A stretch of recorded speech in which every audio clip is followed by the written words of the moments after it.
and gentlemen, the Railroad Hour. And here comes our star-studded show train.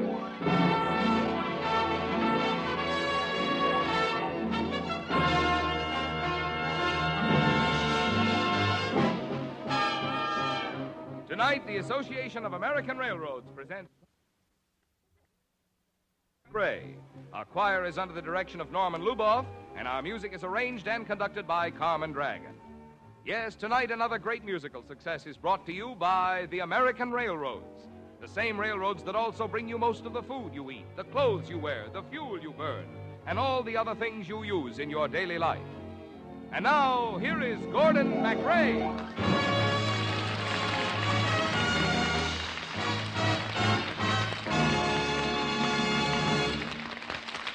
Thank you and good evening, ladies and gentlemen. This is your host, Gordon MacRae, ringing up the curtain on the lilting and unforgettable Franz Lehár operetta, The Merry Widow.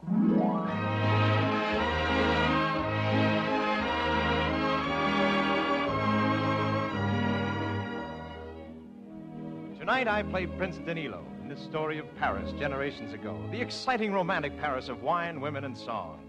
And nowhere in the city is there a woman more enchanting than the guest of honor at the Marsovian Embassy Ball, Madame Sonia, the Merry Widow, and the toast of Paris. And here, as the toast of the Railroad Hour, is the charming, vivacious lady who whirled away with many a heart as the Merry Widow of the screen, our beloved guest star, Jeanette MacDonald.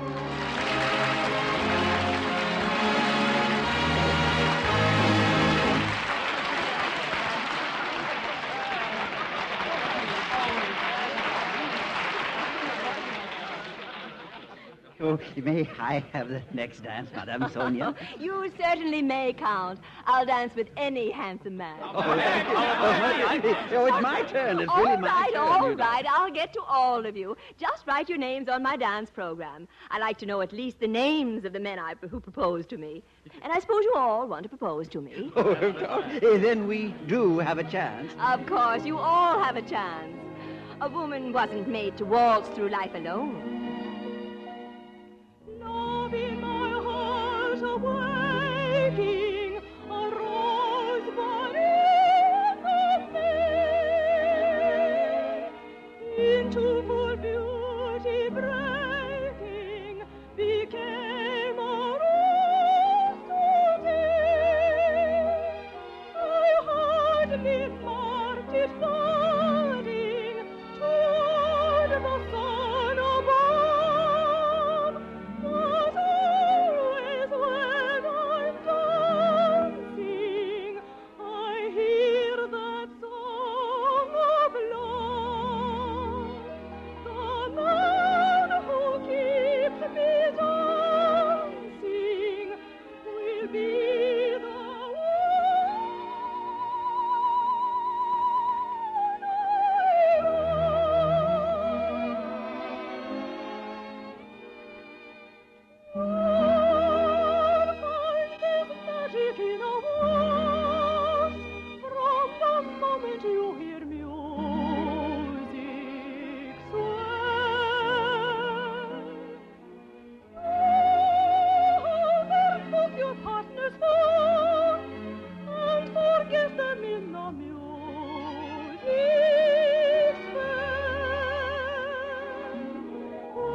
got a lovely voice, Madame Sonia, a lovely voice. Oh, you're much too kind, Baron Popov. Not at all, not at all. My wife will tell you the same thing, won't you, Natalie? Oh, oui, oui, oui, Madame Sonia.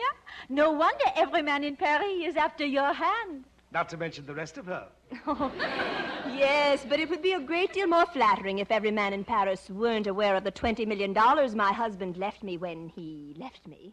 You know, Madame Sonia, if you marry one of these Frenchmen, your $20 million leaves our homeland of Marsovia. I realize, as Marsovian ambassador, you'd like to see my money remain in Marsovia, Baron. But when you fall in love, you don't think of nationality. All I ask is that the man I marry be handsome, charming, dashing, strong, virile, intelligent, and a bachelor. Oh, if I were only a bachelor.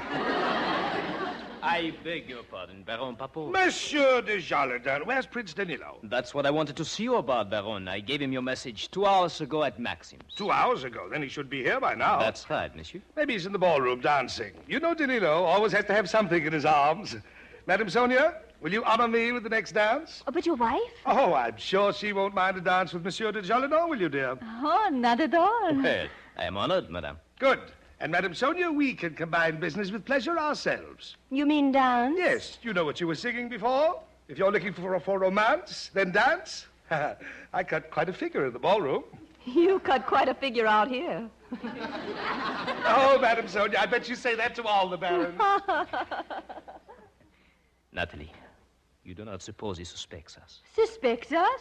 Why, Monsieur de Jalodin, what is there to suspect? Well, you know how I feel about you. Oh, an ambassador's wife must be above suspicion. But, Natalie, I love you. Oh, please, de Jalodin, you must not say that. Then I will write it. Oh, no, not on my fan. It was a gift from my husband. Yes. I love you. There. Now you have it in writing. I beg your pardon. I hope I'm not intruding. Oh, no, not at all. Glad you got here, Danilo. I was just inspecting the Baroness's fan. Thinking of putting it in your trophy room, de Jalodin?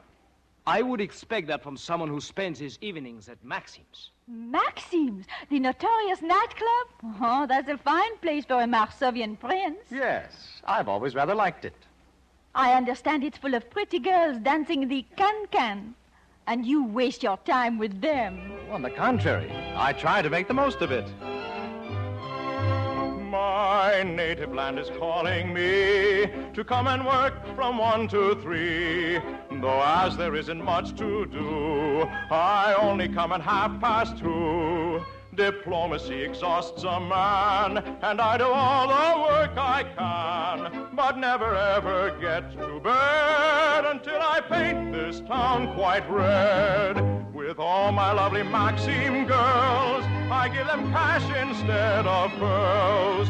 So all my blondes and brunettes say, come out with us tonight and play. Dash off to Maxim's, where fun and frolic beams, while all the girls I flatter, they laugh and kiss and chatter. Lo, do, do, zhu, zhu, clo, clo, ma, go, fru, fru. It really doesn't matter, I kiss the first at hand. And when the corks go pop, we dance and never stop. The ladies smile so sweetly, I catch and kiss them neatly.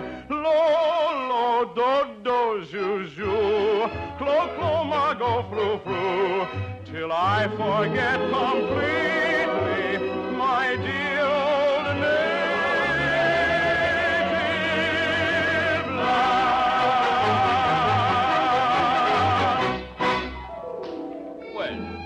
Very interesting, Prince Danilo, but I think we prefer the music in the ballroom. Natalie? Oui. Au revoir, monsieur. I guess I must be slipping. On the contrary, Prince Danilo. I think you sing as well as ever. Sonia. As long as it isn't the wedding march. Sonia, what are you doing in Paris? Enjoying the sights and my freedom. Ah, your freedom. Well, how fortunate. You're free to marry again. Possibly. I suppose you think that would be foolish. I? Why should I? Marriage is against your principles, isn't it? It's your practice to avoid it at the last moment. Now, Sonia, that's not fair. You know it was my old uncle's fault. Oh, yes, yes. Let me see now if I can remember old uncle. Wasn't he the one who wouldn't allow his aristocratic young nephew to bestow his aristocratic affections on a farmer's daughter? So the aristocratic young nephew had to aristocratically break his aristocratic word? Well, it didn't take you long to find consolation. At least you won't have to marry for money next time. My reasons for marrying concern no one but myself. I had many reasons. Yes, 20 million. Oh, no, Sonia, I can put 2 and 2 together. How very clever you are at arithmetic. I was always good at figures. Yes, especially when they're on your knee. Now, that shouldn't worry a rich widow with everything a woman could want. It doesn't. Don't flatter yourself. You're quite right. I do have everything a woman could want. Even love? Luckily, I don't believe in love. I know when a man says, I love you, he means my money. You class me with all other men? Why not? All men are alike.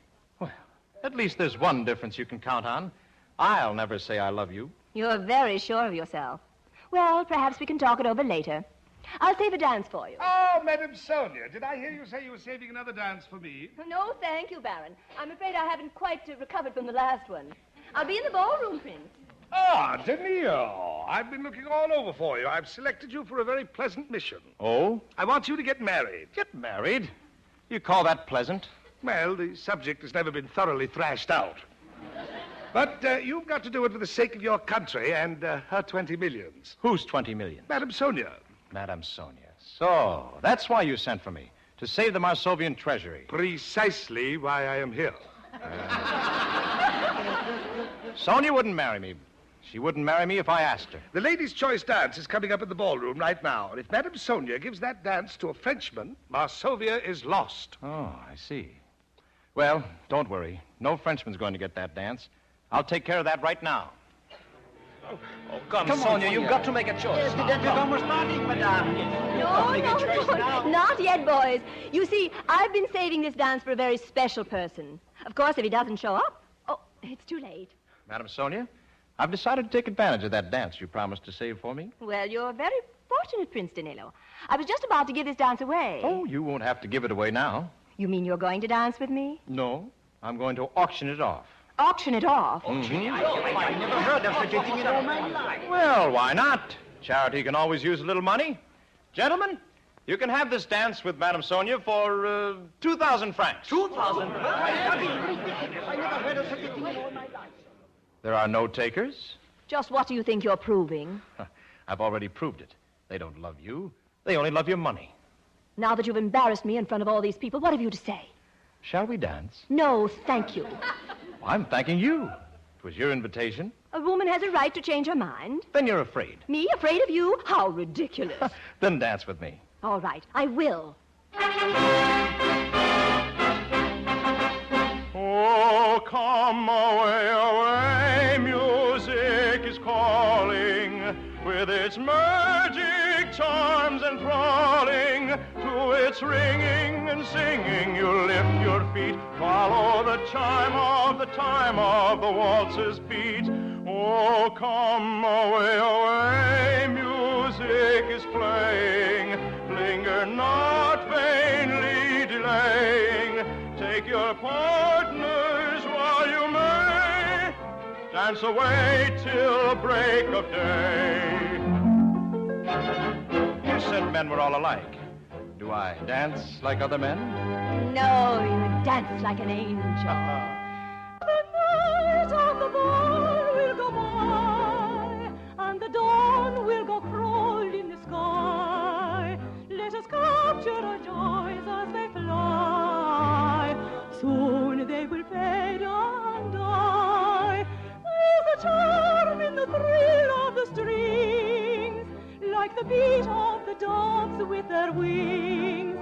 Then away, no delay, let us dance while we may, for our pleasures will end with a day. Don't stop. Oh, but I thought you wanted to kiss me. Ah, I do. There.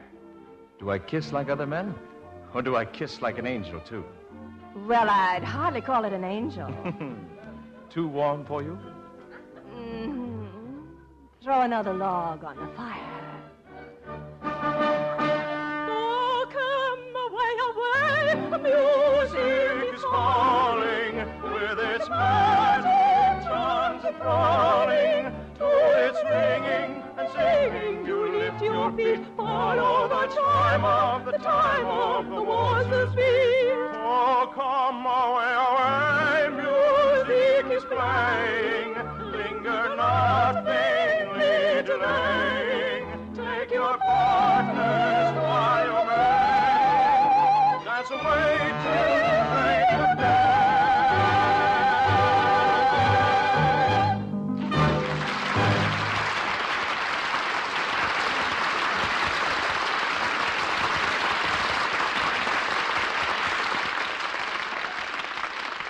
Before the curtain rises on the second act of The Merry Widow, listen to this familiar sound. You've heard it before, I'm sure, but do you know its exact meaning?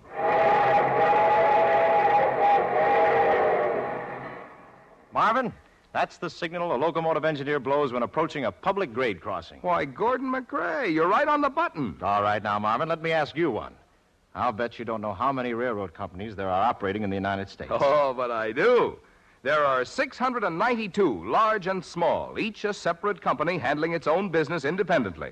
But all of them work together to provide a nationwide common carrier service for the people of the United States. All right, Marvin. How many miles of railroad do these companies operate? 225,806. How many miles of track? 403,164. What's the difference? Well, miles of track includes not only single main tracks, but also side tracks and yard tracks and the trackage in 2 and 3 and 4 track lines.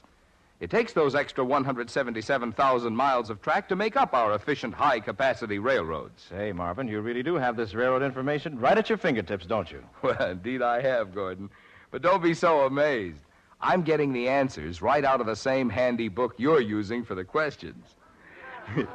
It's the new 7th edition of Quiz on Railroads and Railroading, published by the Association of American Railroads. This handy quiz book brings you some of the fascination of the railroads themselves. It answers questions, all sorts of questions, about things people want to know about railroads. And if any of you folks who are listening to this program would like to have a copy of this interesting quiz book without charge, all you have to do is to send your name and address to the Railroad Hour, Transportation Building, Washington 6, D.C. Let me repeat the address. Just write the Railroad Hour, Transportation Building, Washington 6, D.C.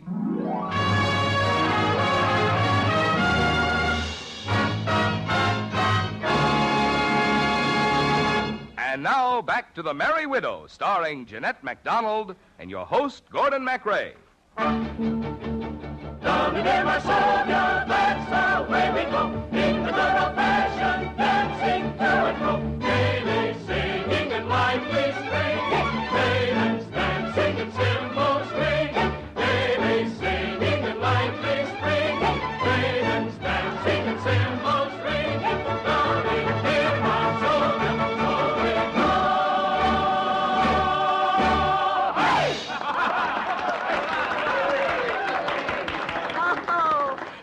Exciting. I'm so glad you could all come to my party tonight. Are you having a good time, Baron Popov? Yes, but to tell the truth, Madame Sonia, I was hoping to hear you sing tonight. Well, Baron, I wouldn't think of disappointing you.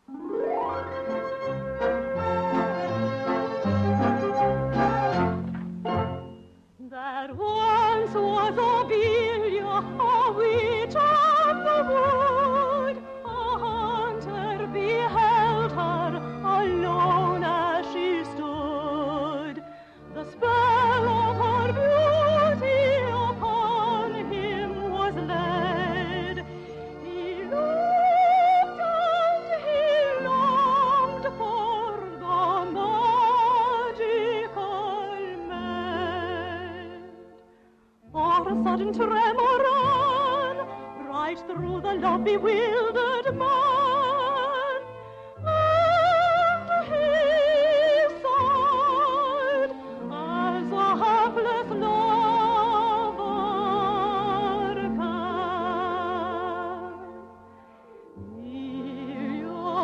Obelia, the witch of the wood, would I not die for you, dear, if I could? Will you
beautiful, Madame Sonia. A charming song for a charming party. Oh, thank you, Baron. And are you enjoying yourself, Natalie? Oh, very much. It seems as if everyone from Varsovia must be here. Everyone except Prince Danilo. Oh, the prince prefers Maxime's to Varsovia? Yes, I'm afraid he can't think of anything else but a pretty face and figure. Is there anything else? Baron. And before your wife, too. Oh, don't worry about Natalie. She was born in Paris. She understands men. Don't you, my little Parisian piggy? I've made a study of them. But Piggy, why do you call her Piggy? The day I asked her to marry me, she said, wee, wee, wee, all the way home. Right, darling? Wee, wee, wee. See what I mean? Oh, it's a shame everyone can't be as happy as we are together. Just look at Monsieur de Jolodon. Why, he's been staring enviously at us for the last 5 minutes. Ah, that is because he is in love. How do you know? The Baroness has been studying again. Well, if you'll excuse me, I must get back to my guest. Of course, Madame Sonia. You know, Natalie, I think you're right. Monsieur de Jolodon is in love. Oh? He's in love with the widow. Oh. We've got to keep him away from her. He's a Frenchman. She's got to marry a Marsovian. You've got to wheedle him away from her, my love. Wheedle him away. I? Yes, I don't trust him too far. I don't trust him too near. But I'll do the best I can. That's it, dear. Run along now. Well, good evening, Baron. Danilo, you got here just in time. What's up? I just discovered the Jolodon and Sonia are in love. Oh, that's strange. I'm afraid I was foolish enough to think the widow was beginning to care for me. Oh, when you're as old as I am, Prince, you'll never try to figure out a woman. There's something wrong with all of them. When a man marries, he gets hooked with one that's either fat, homely, selfish, stubborn, cruel, or expensive. Unless he waits. And if he waits? Then he gets hooked with a combination of all of them.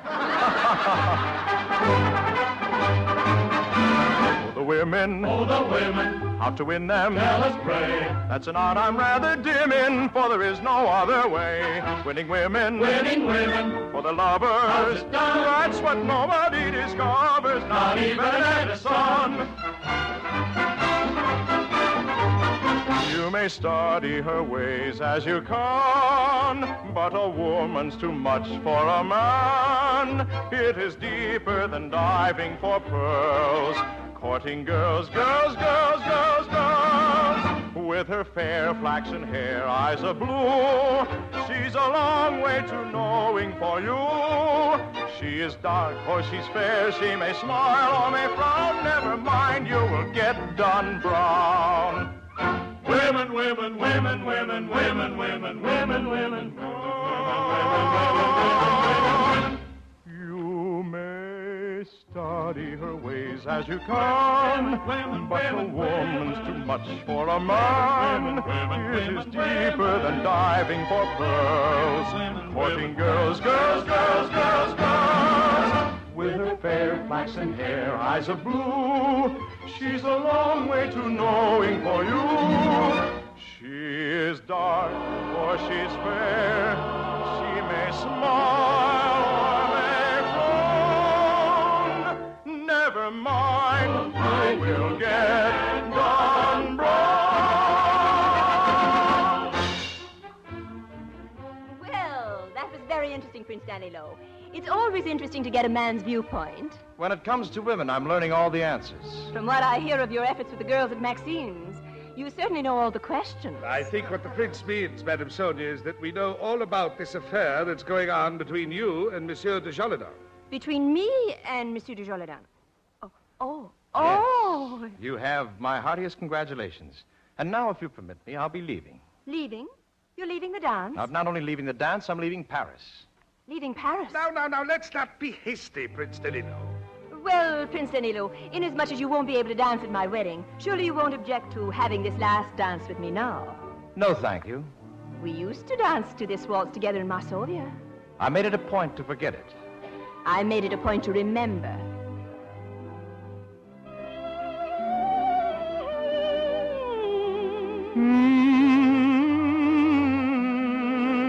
You do remember. I remember the melody. And do you recall the way we used to dance to it? Put your arms around me. I dare you. All right. It might be amusing.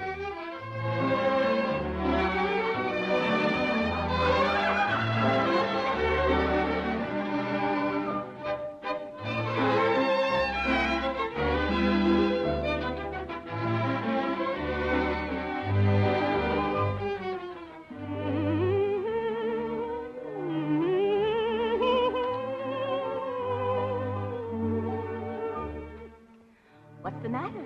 Aren't you enjoying the waltz? Not particularly. Are you? No. You don't dance as well as you used to. I never have any complaints from the girls at Maxime's.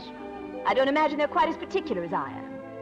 What kind of girls are they? Polite ones. Then perhaps you'd better dance with them. Thank you for your trouble. Don't mention it. I'm sorry I did. I accept your apology. Goodbye. Goodbye. Goodbye. What am I saying? There goes Varsovia's bank book.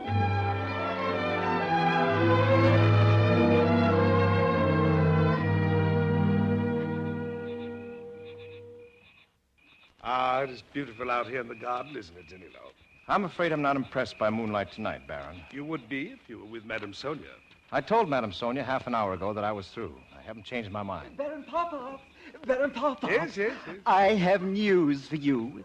Baroness Popoff seems to be making quite a bit of headway with Monsieur de Toledan. Oh, wonderful, wonderful.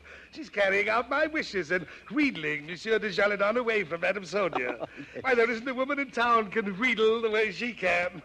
You just go watch my wife. Go. Watch her. Somebody should watch her. I tried, but it's a little difficult looking through a greenhouse window with all those plants in the way. Greenhouse? She's wheedling in the greenhouse? With the lights out. With the lights out. That's wheedling too far. Baron Popoff, where are you going? I'm going to that greenhouse on my knees.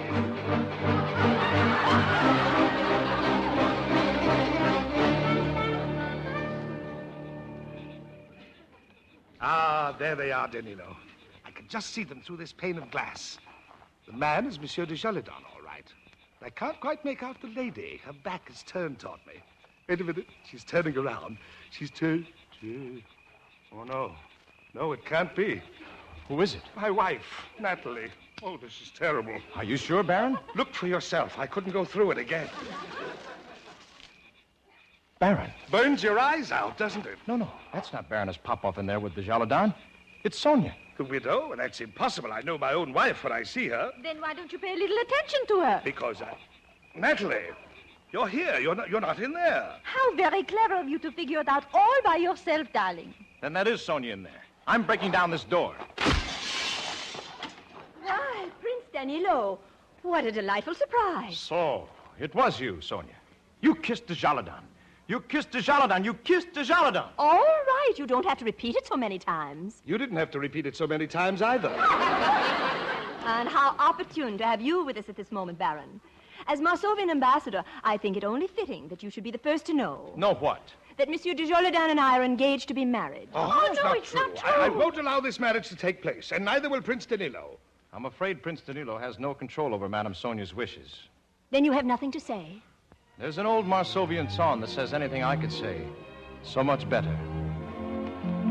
There once were two royal children who loved when the world was so young, but never were happy together. It's just as the poet has sung. The prince never told of his passion, for a very good reason, no doubt. And so the princess was unhappy, because he would never speak out.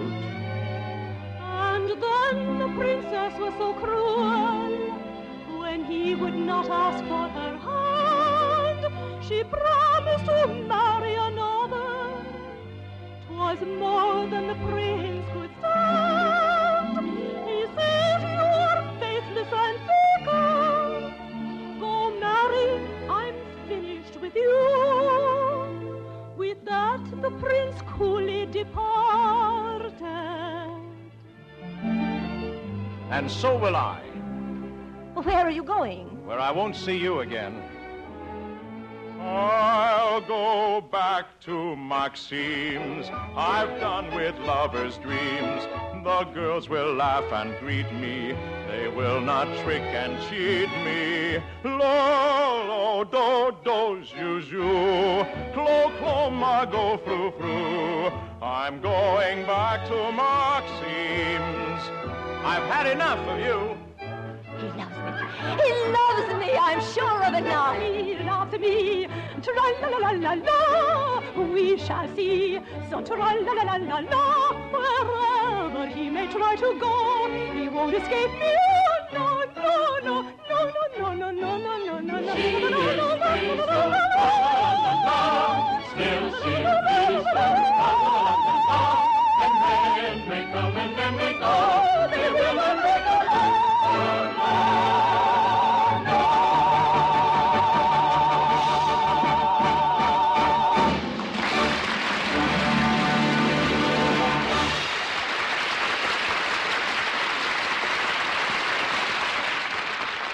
There is hardly a person listening who has not noticed that freight trains are made up of cars from many different railroads all over the country. Maybe you've wondered how it is that the cars of any railroad run in the trains of any other railroad, and how in the world the railroads keep track of all of them. Well, the answers can be found in an illustrated question and answer booklet published by the Association of American Railroads. The very cover of the booklet shows the identifying insignia of railroads. And in the 64 pages inside the book, you can learn how the railroads keep track of their cars, and what's the difference between a Mogul and a Mikado locomotive, or between a Mountain and a Malley, and how railroads gave us the standard time by which we live and listen to our radios. Yes, all these and interesting facts regarding 700 other railroad topics which people ask questions about. This booklet is called Quiz on Railroads and Railroading.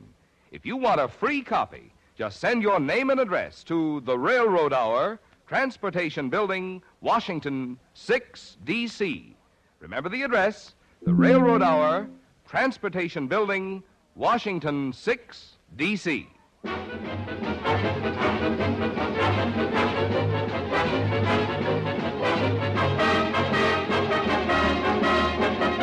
Railroad Hour show train will return in just a moment after a brief pause for station identification.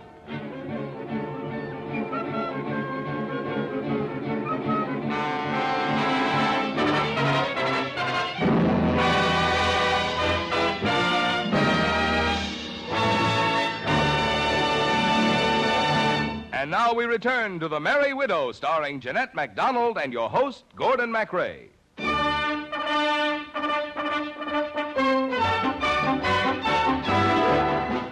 Well, Natalie, what do you think of Maxine? Oh, I am disappointed. It is not as exciting as you promised me. I can hardly keep my eyes open. You'll keep your eyes open now. They're starting the can-can.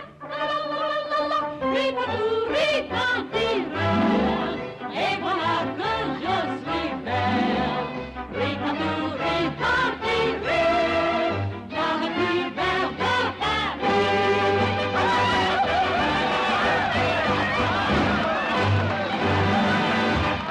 Oh, wonderful, wonderful. Nice little troop of girls, isn't it, Natalie? Oui, a very nice troop. Yes. I'd like to be their scoutmaster. Darling, remember we only came here to look for Prince Danilo. Well, we didn't have to look for him very long. Let's see coming in now. Oh, Prince Danilo, over here. Well, this is a surprise. What are you two doing here? We came here hoping to find you. The way you rushed out of that greenhouse tonight, we're almost afraid you'd left Paris. I intend to, in the morning. But what about the widow's 20 million? I don't expect to see Sonia ever again. Then you'd better not turn around. Sonia? Well, you really get around. Have you tired of Desjardins so soon? Monsieur de Jolodin is a very attractive man, but strangely enough, I find someone else even more attractive. You don't love Desjardins? If I loved de Jolodin, I wouldn't be here. Just a moment, Madame Sonia. If you don't love Desjardins, what about that remarkable performance you were giving in the greenhouse? That's exactly what it was, a performance. You see, Baron, I was taking the place of another lady. Her husband was coming.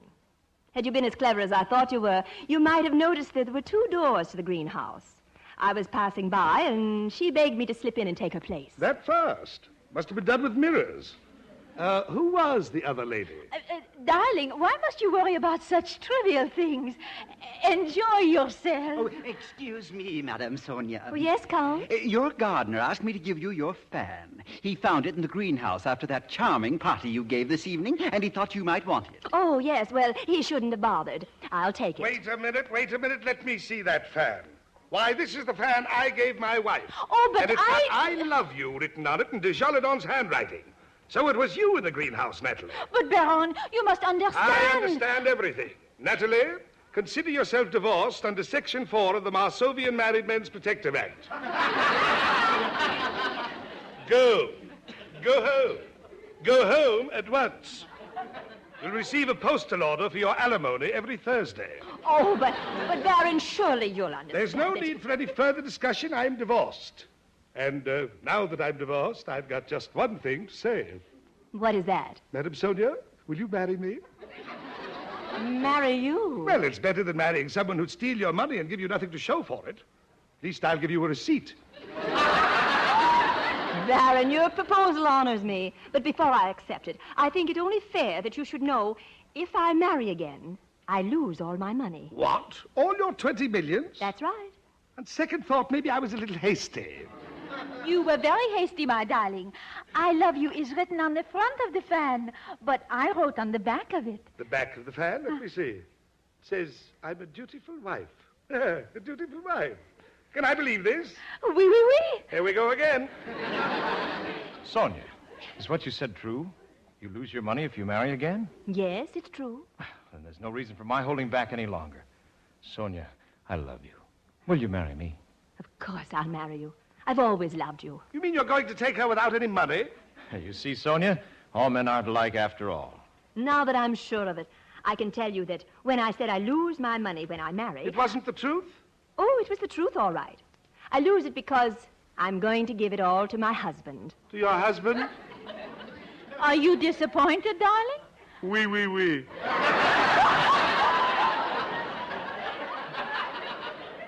But at least the money stays in Marsovia, and for that my chest swells out with pride. And your stomach's even prouder. Well, what do you say we celebrate? Maxime's is known for wine, women, and song. We've got the wine and the women.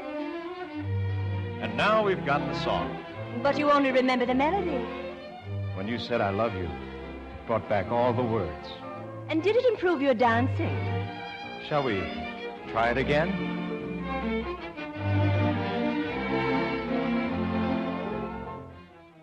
Though I say not what I may not let you hear, yet the swaying dance is saying, love me, dear.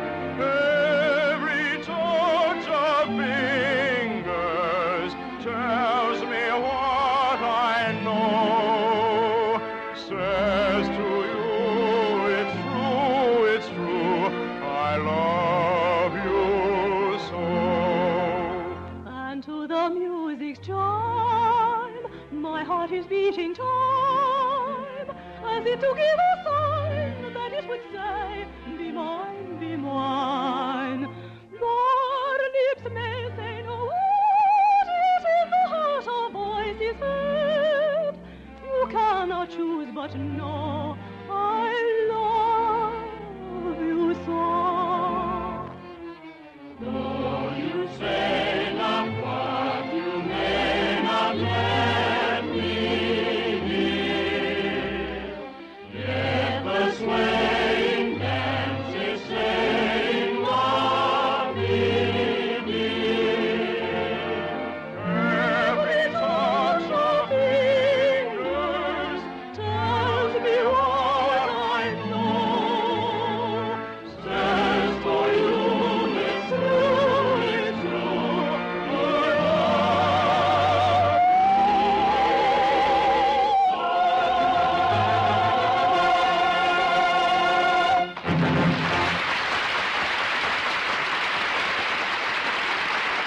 Thank you, ladies and gentlemen. Jeanette MacDonald will be back in just a moment. Meanwhile, this is your host, Gordon MacRae, giving a vote of thanks to our excellent supporting cast. Alan Reed, who played Baron Popov, Viola Vaughn, Tony Barrett, and Parley Bear for their fine performances in The Merry Widow. And now, here she is, lovely Jeanette MacDonald.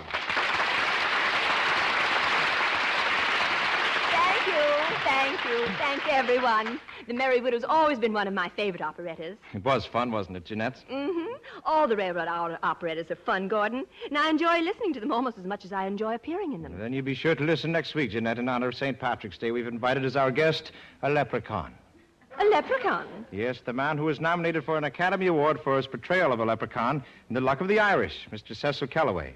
And with him will be Irene Manning and Clark Dennis to join me in presenting Victor Herbert's romantic Irish operetta, Eileen. Oh, it sounds wonderful, Gordon. I'll be listening. Goodbye, everyone. Good night, Jeanette. All aboard! Well, it looks as though we're ready to pull out, and so till next week, goodbye. Good night, Bobby.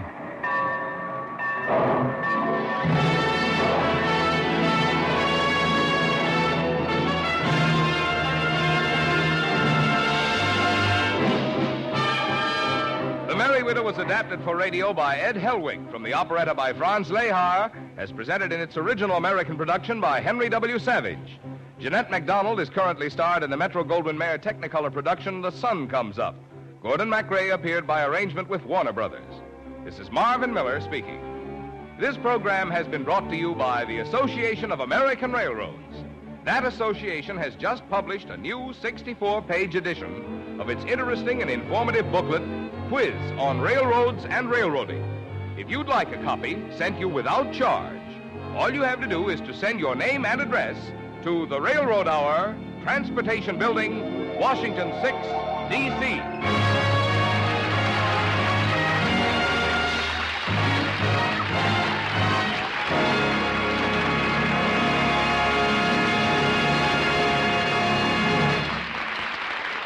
This is ABC, the American Broadcasting Company.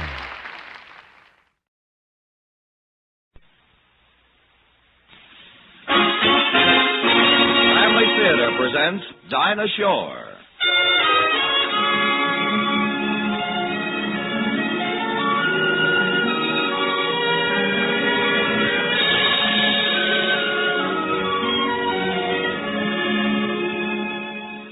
From Hollywood, the Mutual Network, in cooperation with Family Theater, presents Monsieur Payan. And now, here is your hostess, Dinah Shore.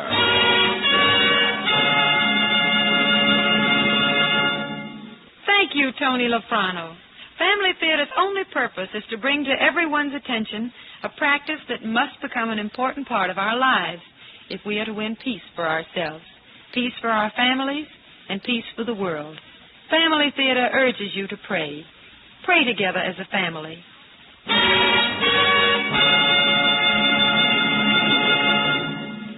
And now, to our transcribed drama, Monsieur Payan, featuring Edgar Barrier in the title role.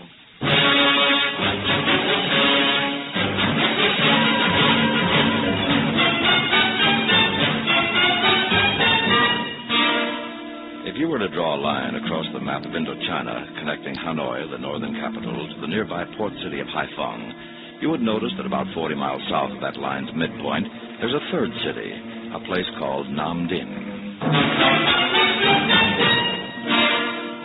Early last July, while its two neighbors to the north looked on helplessly, Nam Dinh became the first large city in the Red River Delta to fall to the communists.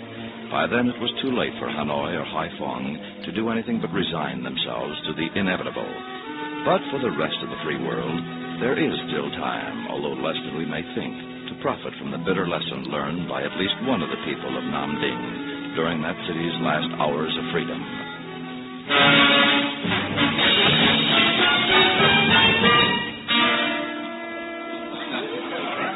Monsieur Payan? Oh, yes, on. Colonel Bilo for you on the phone, sir. Oh, thank you. I'll take it in the study. Jack? It's just the phone, Annette. But how gay. I'll be back in a moment. Colonel Bilo. Isn't he coming? I don't know. I'll be right back.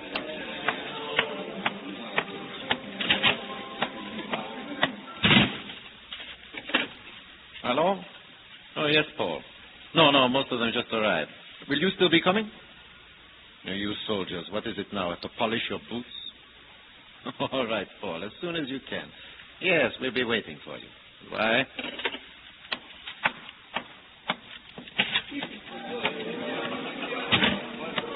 Mr. Payan. Mr. Gregg, enjoying yourself? Very much, thanks. I was wondering if I could speak to you for a moment. By all means. It's about Colonel Ballard. Yes? I overheard you say he was on the phone. That's right. Oh, would you mind telling me if he's coming here tonight? He said he would try to later. Why? Well, there was a rumor going around at the press club today, just a rumor. About what? that the French Union forces were pulling out of this part of the Delta. I just wondered if Colonel Baillot might have said something about... No, he didn't. Do you think the rumor is true? Well, I tried to do a little quiet checking at headquarters. Didn't get anywhere. I see. Whatever's doing, the security is pretty tight. Oh, yes. Well, we'd better get back to the party, huh? Sure. Mr. Gregg. Yes? If it were true that our forces were evacuating this area, would that be all the soldiers? I imagine so. And after they had gone, the communists would just walk in and take over? Well, who'd stop them?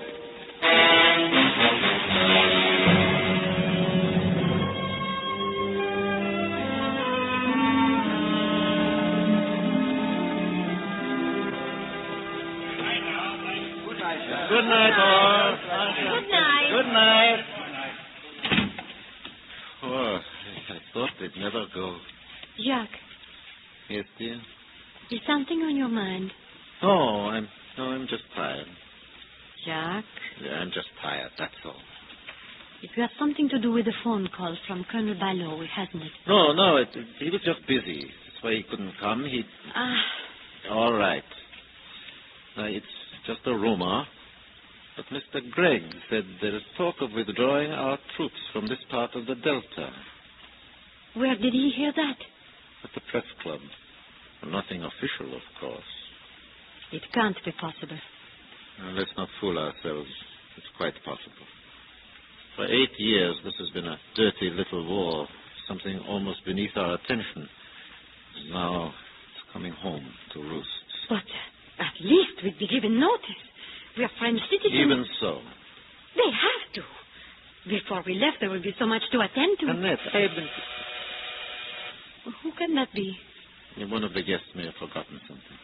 Paul will answer it. No, I sent him to bed. I'll get it. Jacques. Paul, come in. He'd almost given you up. I can only stay a minute. Who is it, Jacques? Colonel Baillot. Will you accept my apologies, Madame Payen? I could not get away sooner. Of course, Colonel. What will it be, brandy? I am afraid I will not have time, Jacques. I'm due back at headquarters in half an hour. Oh? Is anything wrong, Colonel? That is what I came to tell you. We are pulling out. If we had heard the rumor... It is true. Armor, troops, everything. When will you leave? It has already started. There was no other way. But if the new premier should reach a settlement at Geneva... That is part of the thinking. This is a redeployment plan to make us stronger, to give our negotiators something with which to bargain. And we become stronger by running away. I cannot blame you for that, madame. But yes, tactically, running away will make us stronger. We can get out of these static pillbox defenses and regroup in the open. At least, that is the idea.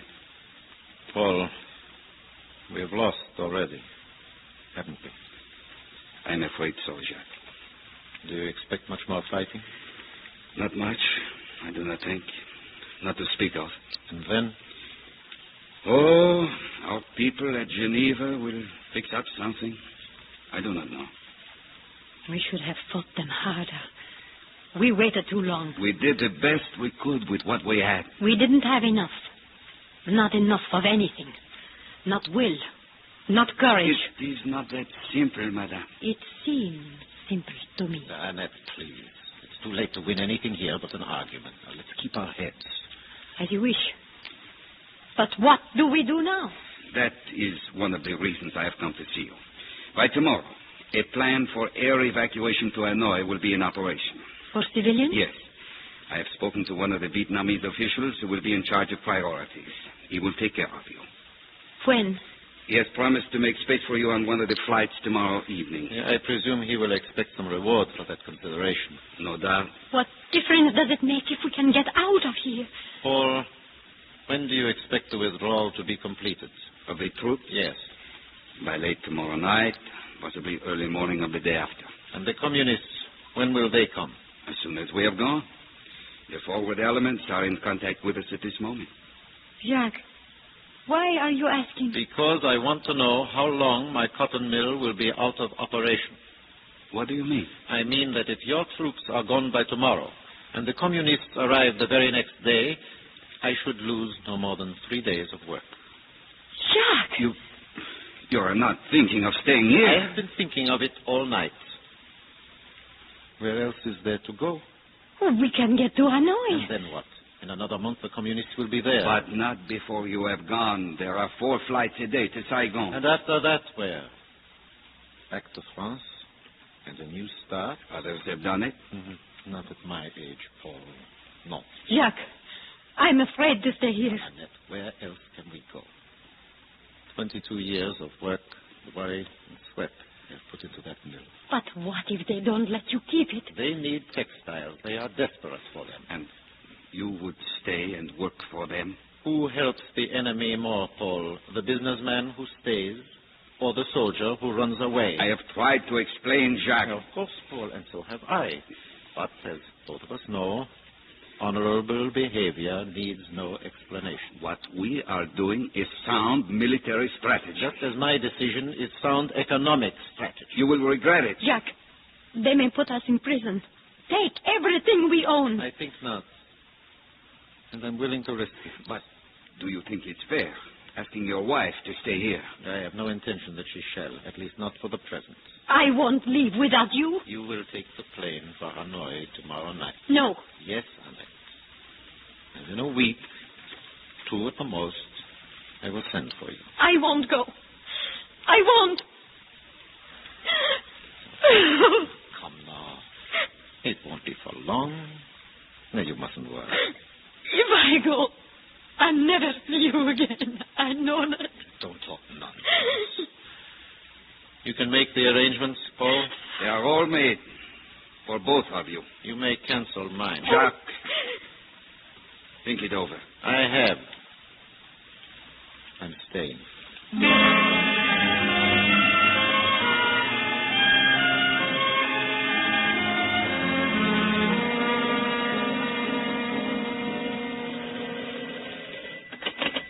Hello?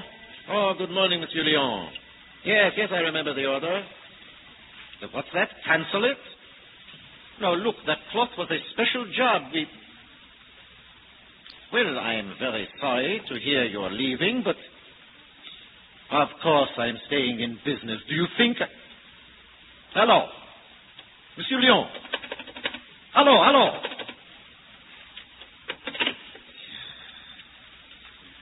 What's the matter with it? Come in. Monsieur Payan? Yes, Tran. I have just come from the mill. Most of the men are leaving. You told them we would stay in operation. They do not believe you can. They are frightened. And you, Tran? Are you frightened too? Very much, sir. But you will stay in Nam Dip? I will stay. Good fellow. Now, how many men would you say have left us so far this morning? Nearly 200. But another 50 did not even come to work. Oh, stupid fools. They are frightened. But how are they going to live? There won't be any jobs where they are going. They do not care. They will not work for the communists. Son, didn't you tell me your brother was fighting with the Vietnam forces? Yes, sir. He was killed a few months ago. Then how do you feel about working for them? I take what comes, sir. Yes, that is becoming my philosophy. Well, I suppose it's useless to finish up today if there aren't enough people to man the looms. You might as well send the others home close up. Yes, sir. I'll be having lunch at the Bar Bretagne till about 2. After that, you can reach me at home. Very well, sir. Madame Payan is taking the plane to Hanoi tonight. I expect she'll be back in a few weeks. And you are staying? Of course. Because of the mill. What other reason could I have? But what if it should be destroyed or dismantled and taken away by the communists? You would have stayed for nothing. I am gambling they'll need it here. And if they do not? Then, like you, Tran, I will take what comes.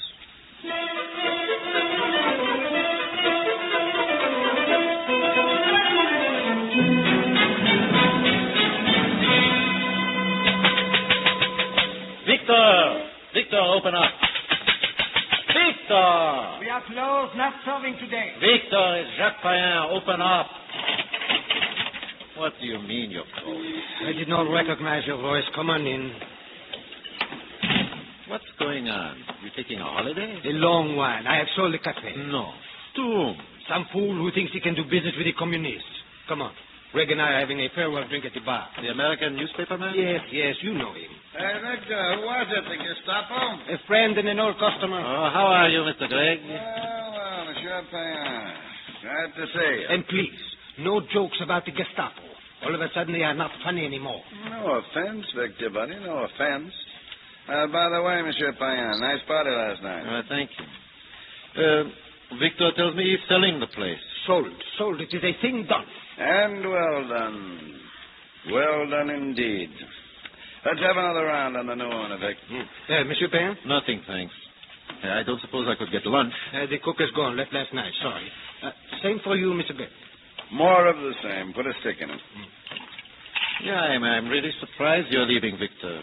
You had a fine business here. It would not be fine for long. Here you are. Very good. Why are you so sure of that? You have never lived under them, have you? The communists. Are they so much different from any other conquerors? Different? They are like no other conquerors in the world. I saw how they operated in Berlin. And I was working in a cafe in Prague when they took over 6 years ago. Pretty bad? No, not at first. That is the fascinating thing about them. They take their time. They can afford to. And they use that time to convince you they are going to make life heaven on earth for you. And because we live in an imperfect world... But of course. There's always something wrong when they take over. Oh, and how they use it and use it. It may not be much, but they will convince you it is the most important thing in the world. And they will fix it. Like the flies in China. The flies? Oh, did you hear about that? No. The communists have driven all the flies out of China. Every one of them. It is now a paradise, no flies left. Only slaves. I like to think the flies took one look around them and flew off of their own will. To Formosa. Yes, but even so, Victor, to sell your restaurant. If I could not sell it, I would have given it away. It's all you can do. There is no living with such people. Then you think that a man, it's the fruits of his labor, the labor of a lifetime, happened to be in a country that falls to the communists. You think he should abandon them? Yes. But I can't agree. It is true, then. What? You are staying behind to keep the mill open? I don't know what else to do. All right. You look at me, both of you.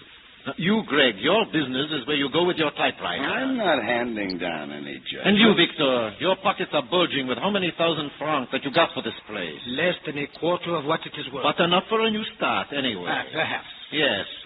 And what would I leave here with? Nothing? The clothes on my back? Look, you don't have to explain. I am what? a Christian. I try to live like one. I go to church on Sunday. I hate communism, but I don't know what to do.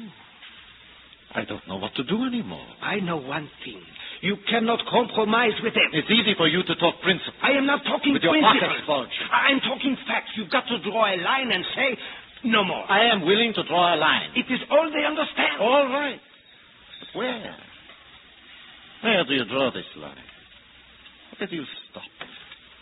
Now, Mr. Gregg, you have watched them. You have seen them all over the world.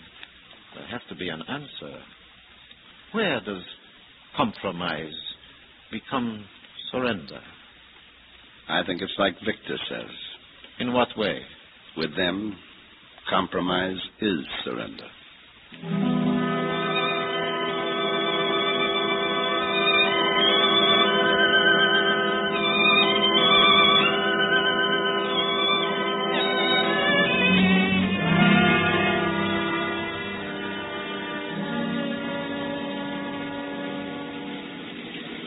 Jack?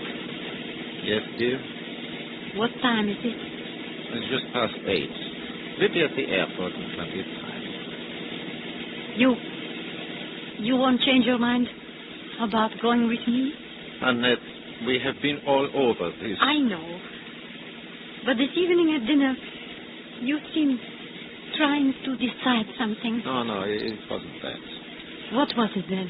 I'm not even sure. guess I'm just starting to feel ashamed. I don't know what to do about it. Ashamed?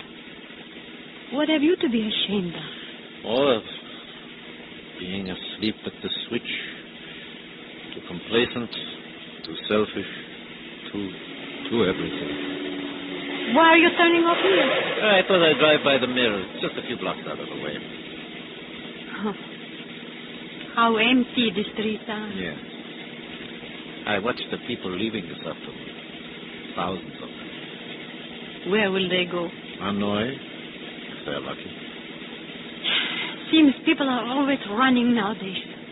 Always running from something. Yes. Sometimes I think that is the way the world will end. All of us running. Oh, Jack! I just want to go into the mill for a moment. You frightened me. I'm sorry, Annette. I almost drove right by. Do you want me to go in with you? No, I'll only be a few minutes. You stay here. Is anything wrong, Jack? Yes, something is very wrong, Annette. Jack? Yeah, I'll be right back.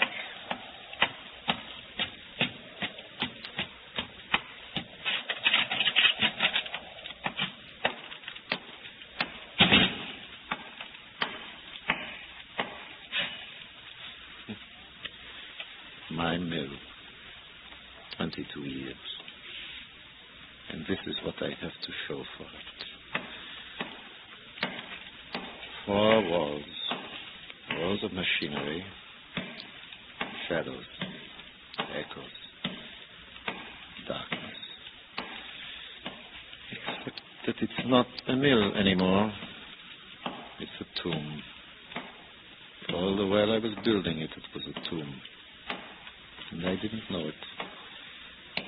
Everything good I might have done or been is buried here. What happens to us? We always think someone else will do it. Someone else will do the fighting and the dying.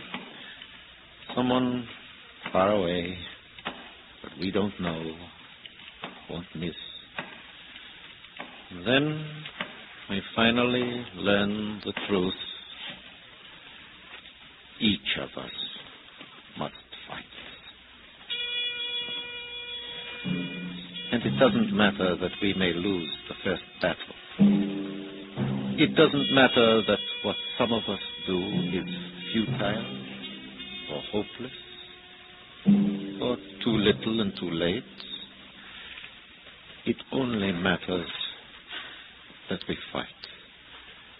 That in whatever way we can, and no matter what it costs us, we fight back. Monsieur Fayard? Franz, what are you doing here? I thought you were taking Madame to the airport. Yeah, I am. I just came by to have a look around. What are you doing here at this hour? I was preparing to do some work for the communists. For the communists? Stay where you are, Monsieur Fayard. What are you doing with that gun? Just making certain you will not interrupt me. I don't understand. Of course you do not, Monsieur Fayard. All you have ever understood is your loom. John, listen. For 8 years, my country has been bleeding to death. And you stood by wondering what all the fuss was about. I was wrong. I know that, Tron. Yes. Now you know it. Because the communists are coming to take your mill. No. It's more than that. Is it? Did you know you were wrong when you refused us our freedom? Did you know that? I know it now. And the times you treated us like fools? Yes. Yes, I guess I knew it. But that did not stop you. Franz, are you a communist? Because I said I was going to do some work for them? Yes, I will do some work for them. But not the kind you had in mind. Not running their looms. Not making shirts for their backs and socks for their feet. You see this crowbar? Yes. Now watch. This is the kind of work I will do for them on your loom. Work like this! Until there is not a spindle or shuttle left. Why do not you try to stop me, Monsieur Payer? Try it. And if I did? No. I don't believe it, Tron. I don't believe you'd kill me. You aren't a murderer. Get out. Get out. I intend to. Bring back your police. By the time they get By here... the time they get here, you will have destroyed no more than a dozen rooms at most. What? And they will not really be destroyed, only damaged. This one you just hit. I could have it running in an hour. What are you saying? There is only one way to destroy machinery like this, Tron. You must burn it. Burn it? And not just any kind of fire will do. The cloth will catch up itself. But the machinery needs to be soaked with something highly inflammable. Monsieur Payan. Like that coal oil we have stored in the back shed. And also, there must be a draft, a good strong one. Perhaps if you were to open wide the loading doors... I do not understand, monsieur. It's really quite simple. Come along. I'll show you.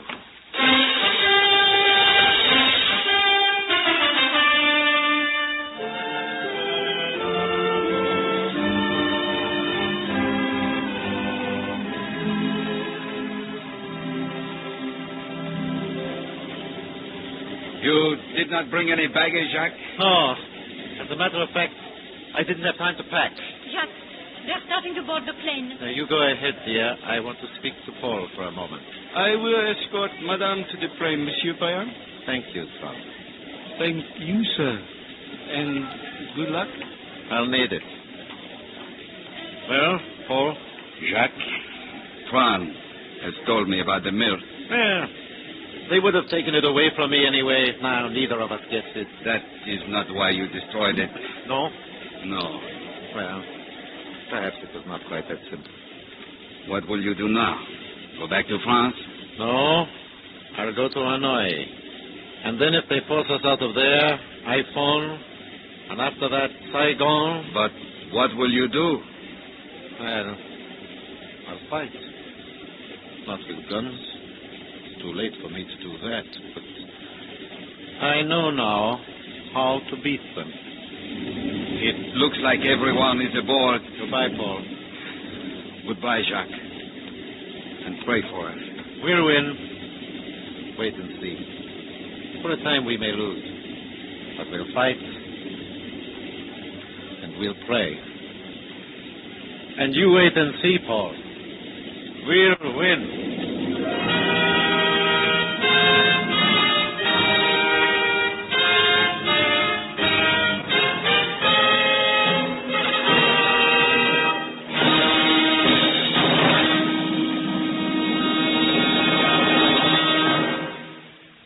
Dinah Shore again. You know, there's something wonderful about a library in your home. Now, I don't mean collector's items or first editions with uncut pages and all done up in cellophane, but friendly books, books that become dog-eared from fond handling and warm companionships, books that grow better with reading and rereading. Yes, that's the wonderful thing about a library. It's selective. You can choose as companions all the best minds of every age. Summon them at will. Aristotle, Shakespeare, Socrates, Cicero, Dante, or Milton will share your quiet evening. You can listen while George Washington bids farewell to his troops, or hear Abe Lincoln teach the true meaning of democracy. Yes, a library is selective. You can choose your friends, and they will give you help and counsel and many wise words. But even more selective is prayer. By prayer, we invite God into our homes. He is the bidden guest. We speak to him and hear his answers in our hearts. We tell him our troubles and get his guidance. Books have much wisdom, and heaven knows we need wisdom in our time. But by prayer we go directly to the fount of wisdom. For God is wisdom uncreated. And remember, the family that prays together stays together. More things are wrought by prayer than this world dreams of.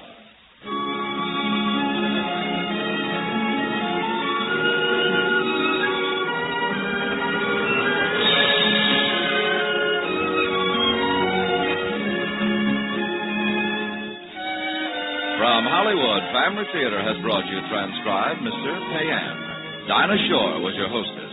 Edgar Barrier was featured in the title role. Others in our cast were Jeanette Nolan, Vic Perrin, Ted DeCorsia, Jan Arvan, and Jack Crucian. The script was written and directed for Family Theater by John T. Kelly, with music composed and conducted by Harry Zimmerman.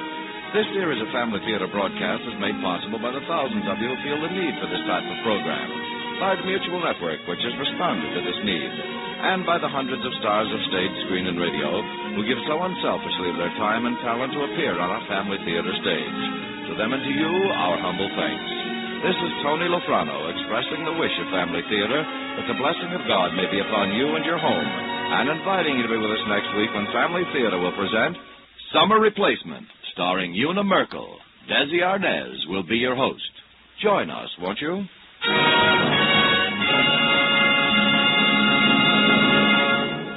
Family Theater is broadcast throughout the world and originates in the Hollywood studios of the world's largest network. This is Mutual, the radio network for all America.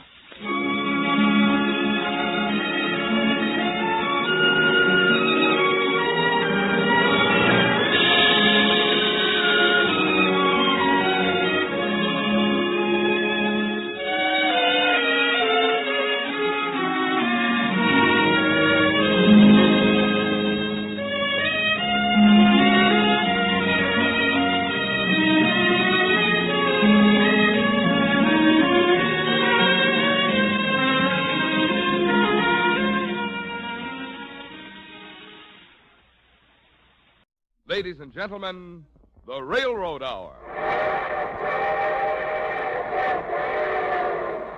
And here comes our star-studded show train.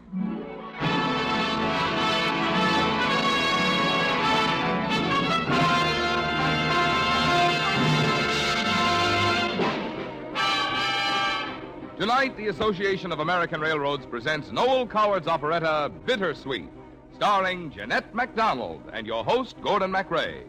Our choir is under the direction of Norman Luboff, and our music is arranged and conducted by Carmen Dragon. Yes, tonight another great musical success is brought to you by the American Railroads, the same railroads that also bring you most of the food you eat, the clothes you wear, the fuel you burn, and all the other things you use in your daily life. And now, here is Gordon MacRae.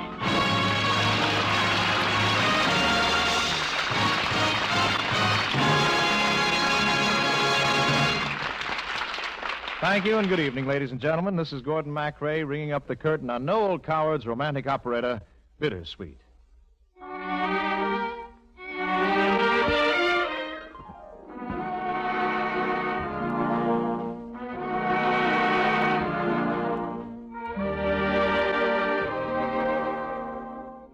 In writing the book, lyrics, and music for Bittersweet, Mr. Coward fashioned an operetta of rare charm, created characters both warm and real, and gave them some of his most beautiful music to sing. As the composer Carl Linden, I'm supposed to have written most of those melodies, and in teaching them to charming Sarah Millick, we fall in love and marry. We first meet Sarah tonight as a very lovely old lady who treasures within her heart the story of a great romance. And here she is, in the person of our guest star this evening, the First Lady of the Screen, Miss Jeanette MacDonald.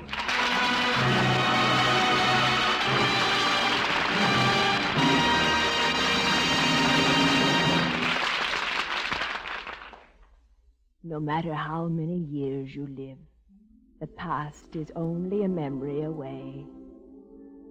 I'm over 70 now, but whenever I see young people hand in hand with a light on their faces, I see Carl and myself again, and I live once more the memories that are bittersweet. Tonight we had a party in my London home in Grosvenor Square. I gave it to celebrate the engagement of one of the young ladies of the neighborhood to a very nice young man. During the evening, I walked into the room accidentally and overheard a conversation. I'm so utterly miserable. Well, don't cry, Dolly. After all, you're going to marry a rich man, have rich friends. Maybe someday you'll be able to engage my orchestra to come and play for you. How can you be so hard? Well, I've got no money. nothing to offer you. You'd look fine singing my songs in some cheap cabaret. Oh, what am I to do? What am I to do? Oh, Vincent, kiss me for the last time. Darling. Oh, your ladyship. Your fiancé has asked me to look for you. If the moment is inopportune, I apologize. Young man, you're the piano player in the band, aren't you? Oh, I'm the leader of the band. What a pity. It's not a very good band. But Your ladyship, let me explain. I love Vincent, and he loves me. Are you sure he loves you? Would he live for you, die for you? You're laughing at us. I laugh at almost everything now. It's only when one is very old indeed that one can see the joke all the way round. What joke? Life and death and happiness. Here, sit down a moment and let me tell you something. You say you're in love. I find it very hard to believe you. Your romance could not live the length of a day. You hesitate, analyze, betray your love with compromise, till glamour fades away. And all too soon you realize that there's nothing left to say.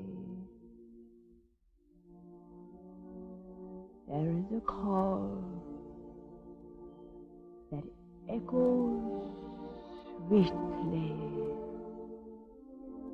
when it is spring and life is in the air. Whatever befall, respond to it completely, for it may bring you sadness and despair.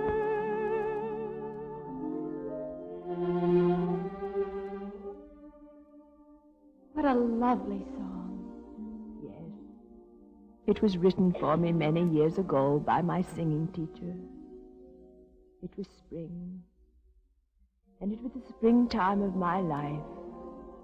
I remember how I stood beside the piano in this very room, singing it. My lessons had run well over the hour.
Sang that beautifully, Miss Sarah, except that you took the high note too much at the back of your throat. Oh, I'm sorry, Mr. Linden. Oh, it doesn't matter. Nothing matters but just these very few moments. Why do you say that? Because it's spring and I... Yes? I fear I am talking nonsense. Perhaps a little. You know, when I was a youngster, we used to have festivals in the spring in my country. And the young boys and girls dance, and the old people sit around under the trees watching and remembering when they, too, were young. And in love. In love? Yes. As you are in love with your handsome Sir Devon. Oh, you. Yes, of course. Well, tell me more about your country, Mr. Linden. There's nothing to tell, really. It seems so very far away, I've almost forgotten. You're homesick, though. I can see you are. Can you? Perhaps it's the climate here in London. It is depressing. Yes, a little. Oh, there may be beauty in this land of yours. Skies are very often dull and gray. If I could but take that little hand of yours, just to lead you secretly away.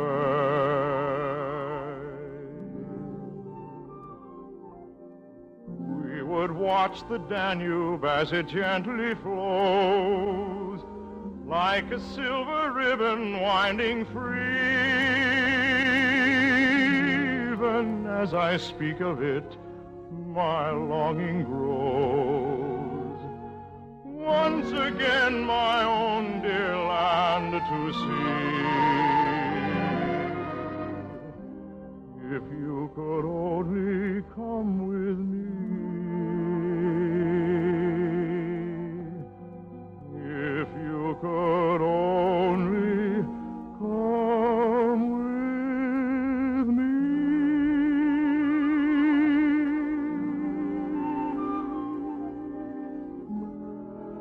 Oh, Mr. Linden. Will you forgive me, Miss Sarah, when I tell you that I shall be unable to play at your wedding reception tomorrow?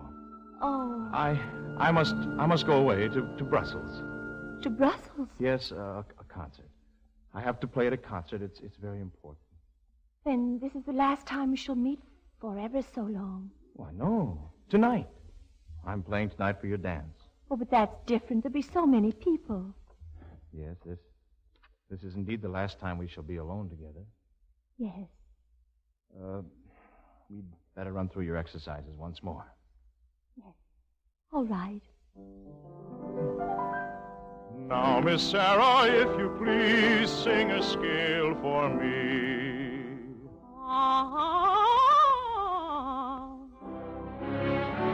Take a breath and then reprise in a different key.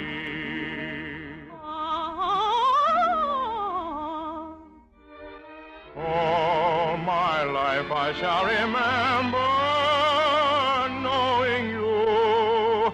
All the pleasure I have found in showing you the different ways that one may phrase the changing light and a changing shade. Happiness that must die, melodies that must fly, memories that must fade, dusty and forgotten by and by. Learning scales will never seem so sweet again, till our destiny shall let us meet again. The will of fate may come too late when I'm recalling the hours we've had. Why will the foolish tears tremble across the years? Why shall I feel so sad, treasuring the memory of these days?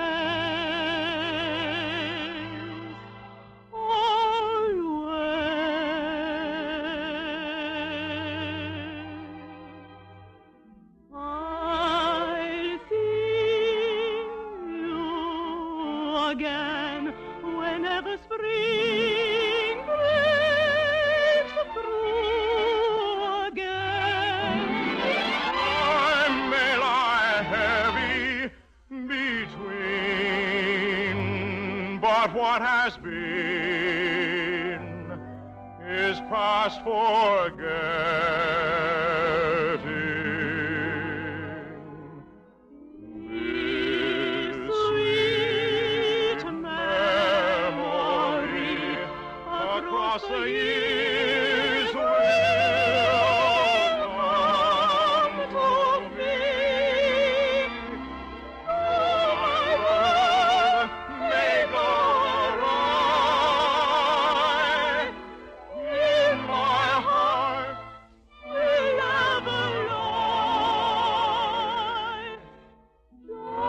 the echo of our sigh.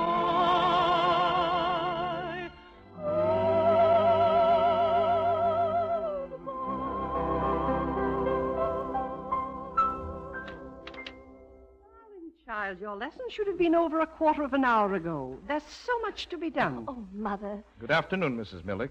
Oh, Mr. Linden, you know my fiancé, Sir Hugh Devon. Yes, of course. Good afternoon, Lyndon. Good afternoon. Your mother and I have been overlooking at some chairs, Sarah. Papa's giving them to us as a wedding present. They've been in the family for generations. Oh, that's nice. Are they comfortable?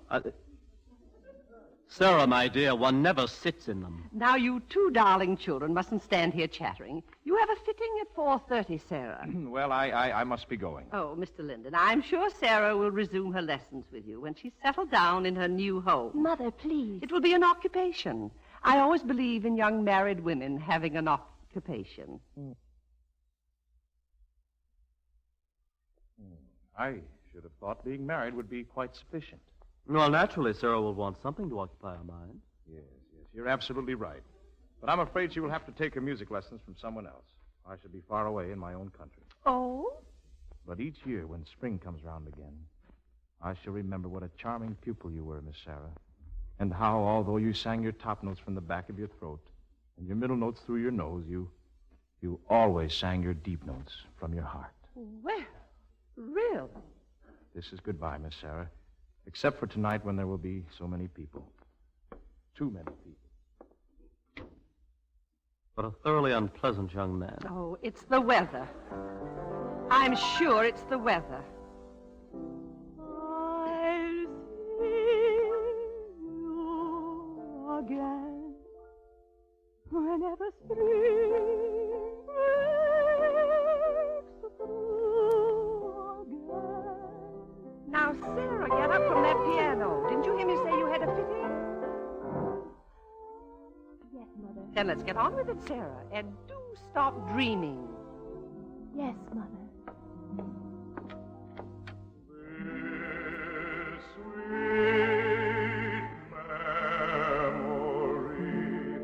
Across the years will come to me. I could hear Carl's music singing through me as I walked with my mother and my fiancé out into the street. And a cloud had come across the sun. And in my heart there was an echo of a sigh as I remembered the sound of his voice whispering.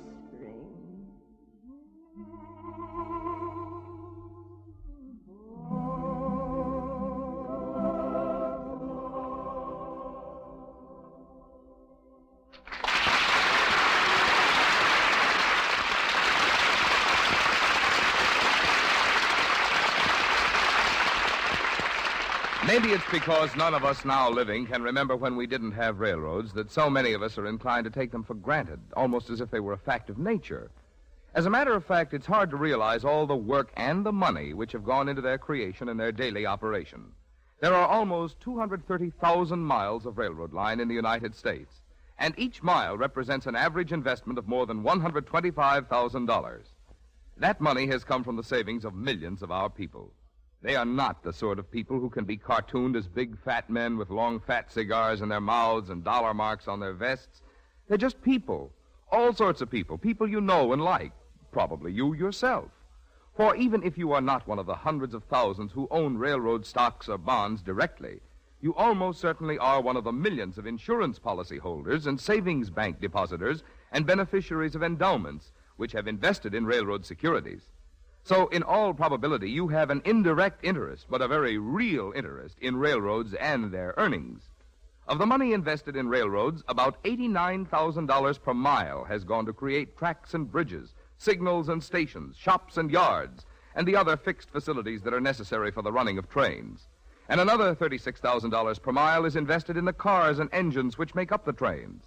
Running these trains and working in the yards and shops, the stations and offices, there are more than 1,300,000 railroad men and women.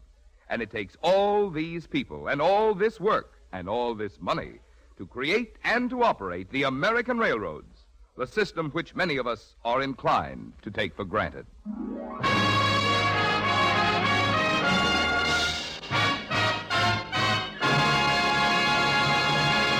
And now the second act of Bittersweet with your host, Gordon MacRae, and his guest star, Miss Jeanette MacDonald.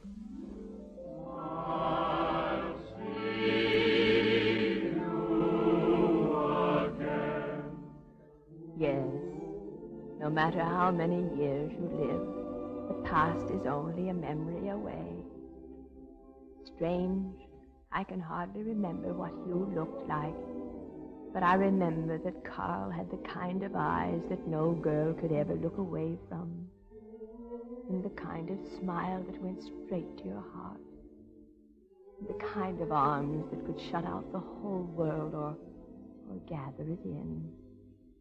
The night of my engagement party, I remember standing there in my blue brocade beside Hugh, looking at Carl and saying to myself, exactly as you said tonight, what am I to do? Oh, what am I to do?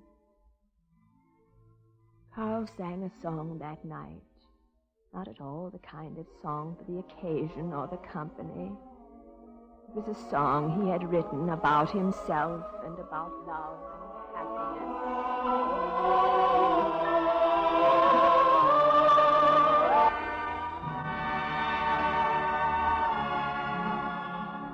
Life is very rough and tumble for a humble chanter.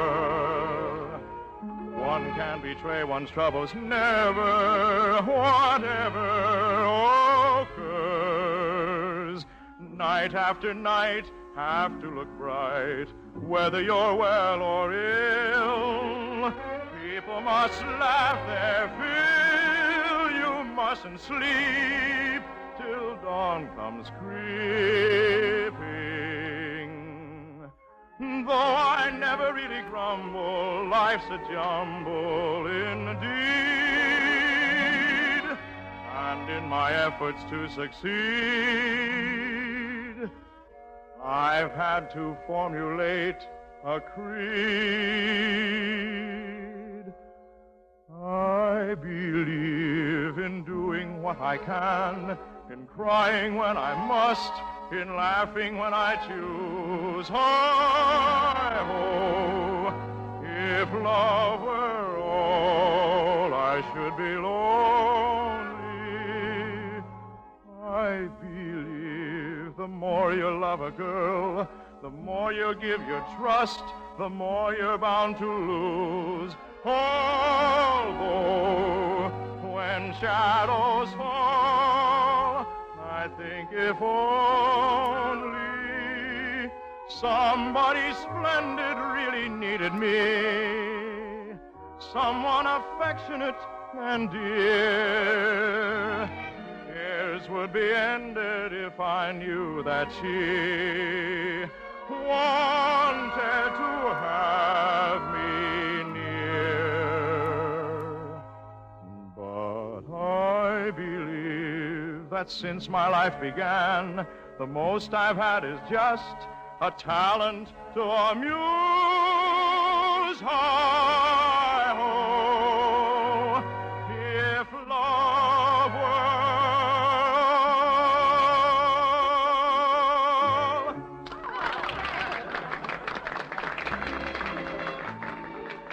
Would you care to dance, Sarah?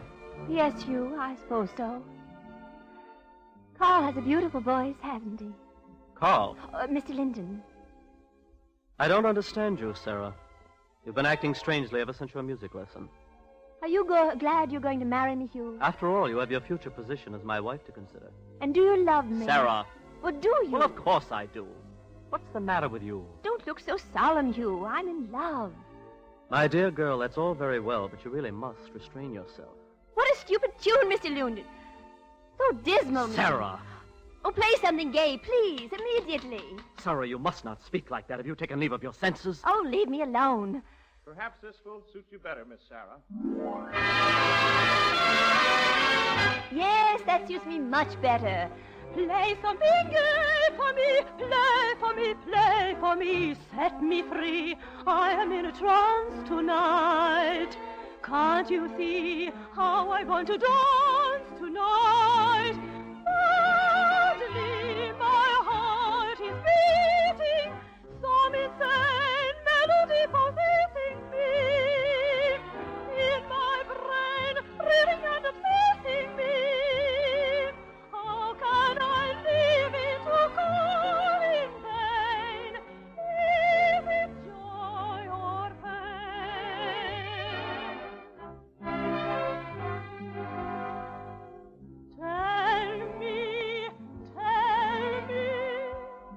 Tell me what is love? Is it some consuming flame? Heart of the moon, heart of the sun, heart of a dream barely begun. When is the moment of breaking, waking? Skies change, nothing is the same. Some strange magic is to blame. Voices, they seem to echo round me and above. Tell me what is love, love, love. Tell me what is love? Is it a consuming flame? Heart of the moon, Heart of the sun, heart of a dream barely begun. When is the moment of breaking, waking?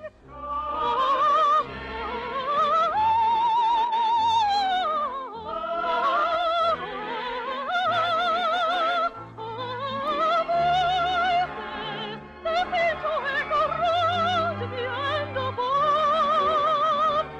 Tell me what is love?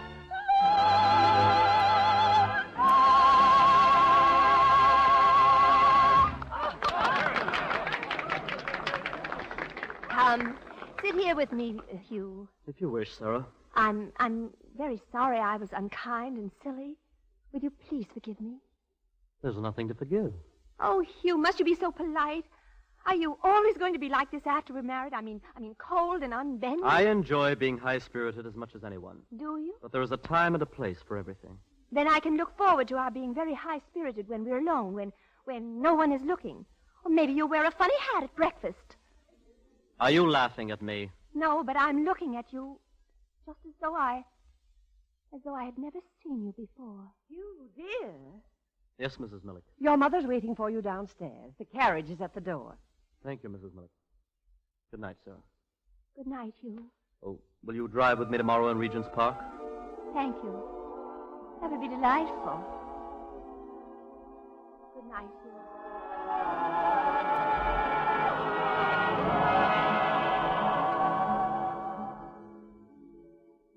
I remember as though it were yesterday how I stood there watching Hugh leave. I felt stifled, trapped. And suddenly I wanted desperately to be young and carefree. So I went into the next room where my bridesmaids were watching the musicians put away their instruments. And with almost hysterical abandon, I forced them into a game of blind man's buff.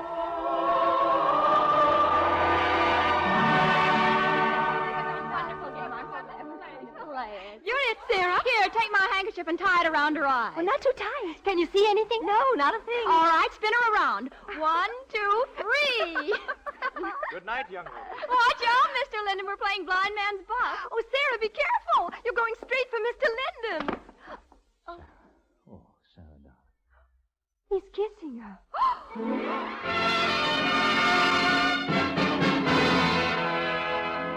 Oh, Carl. Carl, I've waited so long for you to hold me in your arms. Darling, Sarah, you're forgetting Hugh. come with me. Now? Yes, now tonight. I love you, darling. I'll take care of you, live for you, die for you. And I love you always. But, Sarah, you're marrying Hugh tomorrow. Are you out of your mind? Perhaps, but I'm happy. Can't you see I'm really happy? Mr. Linden, I appeal to you. What are your prospects? Have you any money? Why, no, none. But I can earn enough. How? I'll sing. Sarah. Yes, Sarah will sing and I'll play my music, and we'll make a living. Come, Sarah. I'll get your hat and cape. Thank you, Gloria. Oh, Carl, thank you. Thank you for coming before it was too late. Ring far behind you the chains that bind you, that love may find you in joy or strife. Though fate may shame you and defeat you, your youth must answer to the call.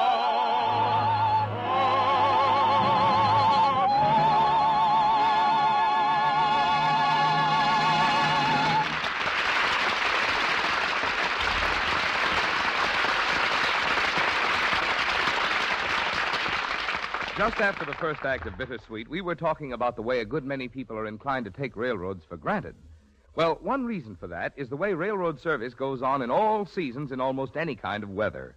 This dependability is an outstanding characteristic of railroad service, so common, in fact, we're likely to overlook the effort, the organization, and the expense involved in maintaining it. When snow must be removed from railroad tracks, the railroads don't call on the taxpayers to clear it away. Railroad men and railroad equipment tackle the job. When floods carry away a bridge, it's railroad forces and railroad money which build a new one. When storm knocks out railroad signals, the railroad's own maintainers turn out to restore communication. And always, no matter what the trouble or the interruption, railroad men and railroad organizations are at work to keep supplies moving, to keep things going. So because we are accustomed to relying on this railroad way of meeting situations, we are likely to accept it all without much thought of the men and the organization back of it.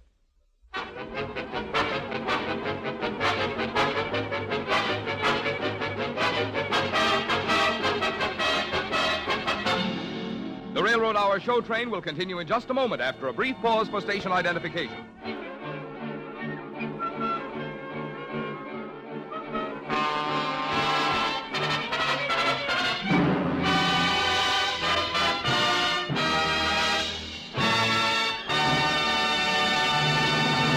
And now the third act of Bittersweet with your host, Gordon MacRae, and his guest star, Miss Jeanette MacDonald.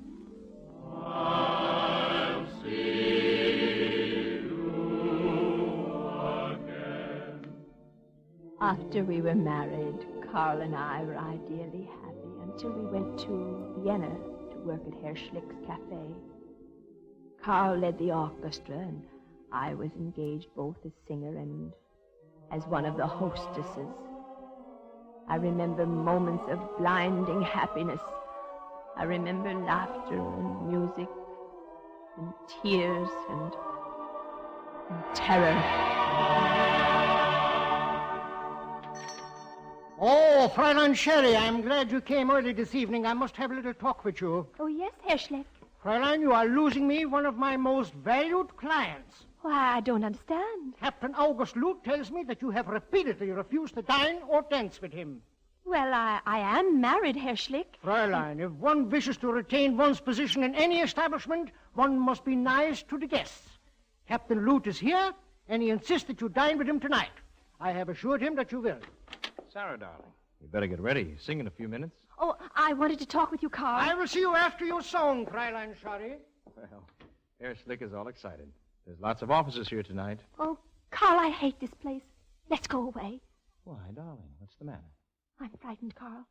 I don't know why, but something horrible will happen if we stay here. I know it. I feel it. Take it. It's all right. It's all right. We'll go away then tomorrow. I hate Schlick in this place as much as you do. We'll go to Budapest and start our own little cafe. Then tonight will be our last performance here. Yes, our last. Now, you'd better get ready, darling. I've got to go back to the dining room and start the show. All right, dear. All right, men. You've been asking for this song all evening. Now, let's all sing it. Okay, the golden sunshine of a summer day. Okay, to bear the burden of your cares away. Here's to the love in you, the hate in you, desire in you. Light of the sun that will walk you along, lifting you high on the wing of a song. The dream in you, the flame in you, the fire in you. Okay,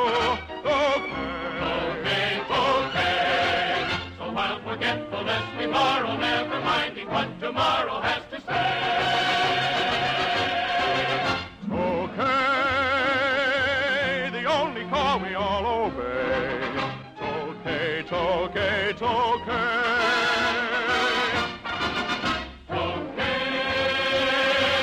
The golden sunshine of the summer day. Okay, will bear the burden of your cares away. Here's to the love in you, the hate in you, desire in you. Light of the sun that will walk you along, lifting you high on the wing of a song. The dreams in you, the flame in you, the fire in you. Okay, okay. So while forgetfulness we borrow, never minding what tomorrow has to say. Okay, the only call we all obey. Okay, okay, okay.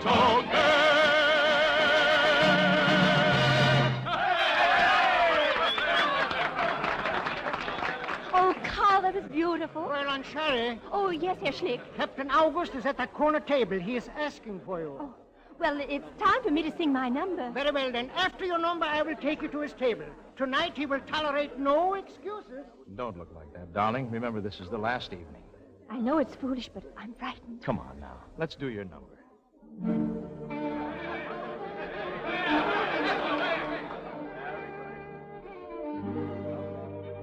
Gentlemen, the song I'm about to sing is the latest composition of my husband, Herr Carl Linden. It is the story of a lovely flaxen-haired princess who fell in love with a gypsy, a zigeuner. Once upon a time, many years ago, lived a fair princess, hating to confess, loneliness was torturing her soul. Then a gypsy came, called to her by name, wooed her with a song, sensuous and strong, all the summer long, her passion seemed to tremble like a living flame.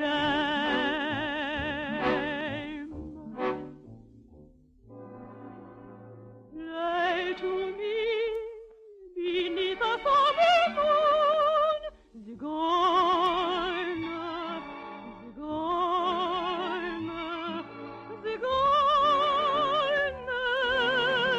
All I ask of life is just to listen to the songs that you sing.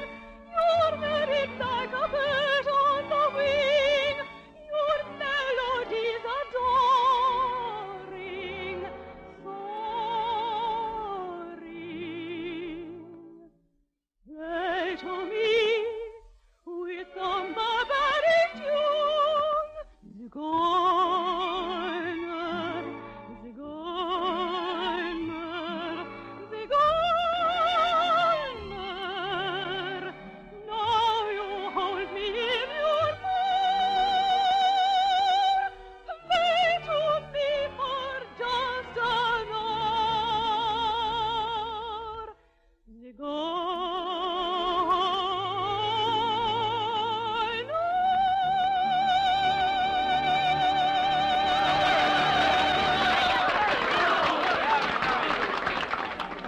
Good evening, Fraulein Shari. I believe this was our dance. Captain August, I'm very tired. Will you forgive me just this once? No, Fraulein. You have evaded me quite long enough. After all, a dance is a very small favor. Oh, very well, Captain. My thanks, Fraulein. Oh, you dance beautifully, Fraulein. My husband's music sounds wonderful, doesn't it, Captain? I am not dancing with you in order to discuss the merits of your husband. Come, unbend a little. This dance does not belong to your husband. It belongs to you and me. Captain August, I must insist. Don't be such a little silly fool, Fraulein. Let me hold you close, like this. Closer, No, closer. no, let me go, Captain. Oh, Carl! Carl! Take your hands hands off her, you filthy drunken swine! No one speaks to me like that, Mr. Orchestra Conductor. Get yourself a sword and prepare to defend yourself. No! Oh, no, Captain, I beg of you. My husband is a musician, not a soldier. Sarah, please be still. If someone will be so kind as to lend me a sword, I will answer this gentleman's insult. Someone give him a sword. Carl, please! You may use my sword, Herr Linden. Thank you. All right, Mr. Orchestra Conductor. En garde! I will show you what it is to insult an officer, Mr. Musician. There! He's running through. Someone call a doctor, please, quick. Carl.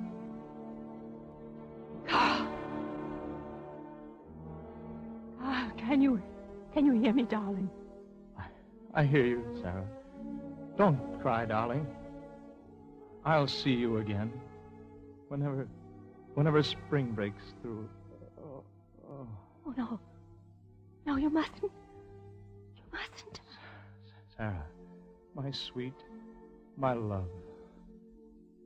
Sarah. Carl.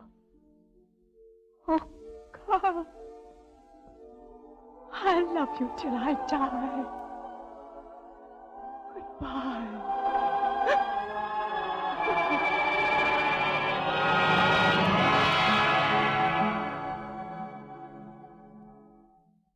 Oh, your ladyship, that's the most romantic story I've ever heard in my whole life. Vincent, I love you.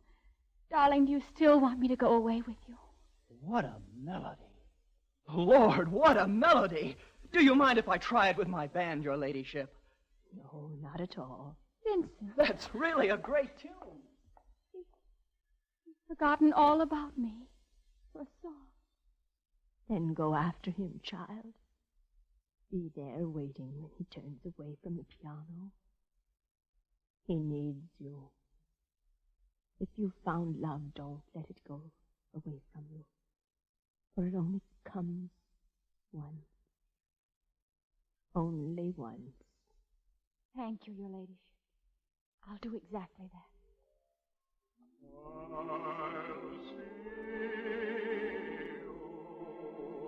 Oh, Carl. Whenever spring breaks through again, all my world may go wrong. How sweet was my youth. How bittersweet my memories. I shall love you till I die.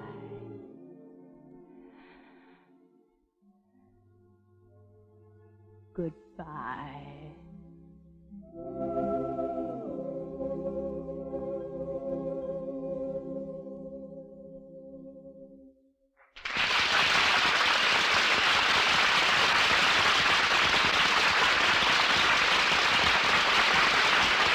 Thank you, ladies and gentlemen.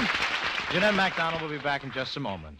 Meanwhile, this is your host, Gordon MacRae, giving a big vote of thanks to our excellent supporting cast, Jerome Cowan, Sam Hearn, Barbara Eiler, Jack Edwards, Peter Rankin, Myra Marsh, and Colleen Collins, for their fine performances in Bittersweet, which was adapted for radio by Gene Holloway. And now, here's Jeanette MacDonald. Thank you. Thank you very much. I'm so glad the Association of American Railroads invited me back to do Bittersweet. It's one of my favorite operettas. Well, Jeanette, you've chosen one of my favorites for your next appearance, The Merry Widow. Well, I'm looking forward to doing it with you, Gordon. And next week, I'm certainly going to be listening to Patrice Munsell and Pinky Lee and Rudolph Frimmel's operetta, Rosemary. And don't forget, on February 14th, Jane Powell and Walter O'Keefe will join me in Victor Herbert's operetta, Sweethearts. I'll be listening. Good night. Good night, Jeanette. All aboard! Well, it looks as though we're ready to pull out. So until next week, goodbye.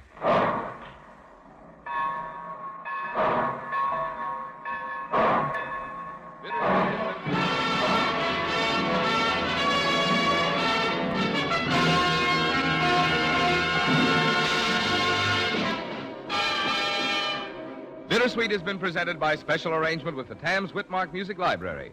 Jeanette MacDonald is currently starring in the new Metro-Goldwyn-Mayer Technicolor production, The Sun Comes Up. Gordon MacRae appeared by arrangement with Warner Brothers. This is Marvin Miller speaking. The Railroad Hour is brought to you each week at this time by 132 railroads of the United States. Each one of them has its own operations and services. Each one competes keenly with others for business. But all of them work together through the Association of American Railroads for the improvement of all railroading and for better service to you.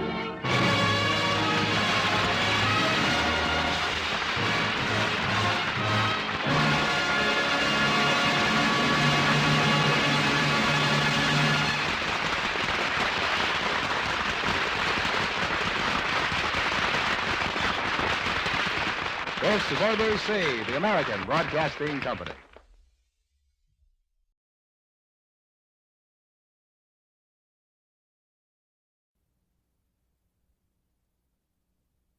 Hollywood, California, Monday, January 25th.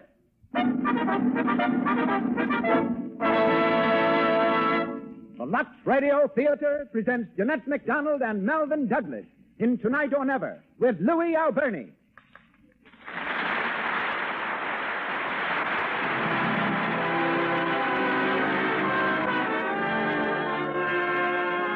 Presents Hollywood.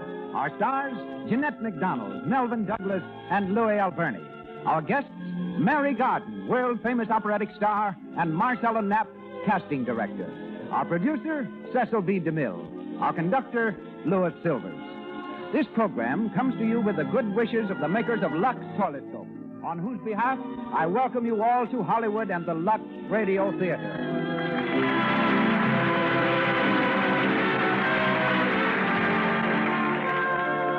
Now, a word to the ladies. Sometimes housework leaves you not only pretty tired, but feeling sort of, oh, what's the use? You don't feel attractive and scarcely expect to look it. Just try this, will you? Relax for a few moments in a hot Lux toilet soap bath. You'll find it peps you up amazingly, leaves skin smooth and delicately fragrant. A wonderful way to protect daintiness, keep skin really sweet. A luxurious, refreshing beauty bath at a very moderate cost. You'll love it. And now, the producer of the Lux Radio Theater, Mr. Cecil B. DeMille.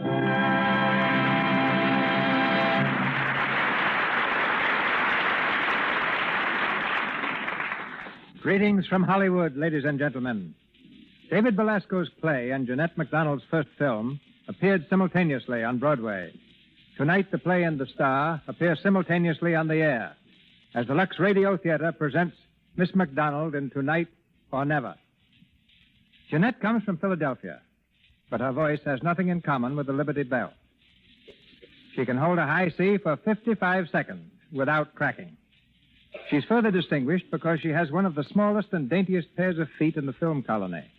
Red hair and blue eyes, likes practical jokes, owns 6 dogs, and once refused to sing with the Metropolitan Opera Company. In the case of Jeanette MacDonald, this was complete irony. For years, her greatest ambition had been to sing grand opera.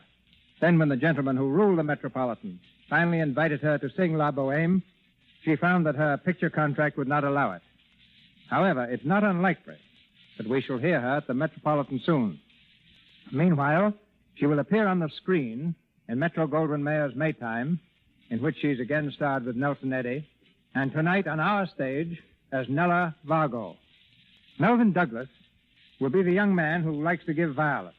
It was he who created the role in the Belasco production.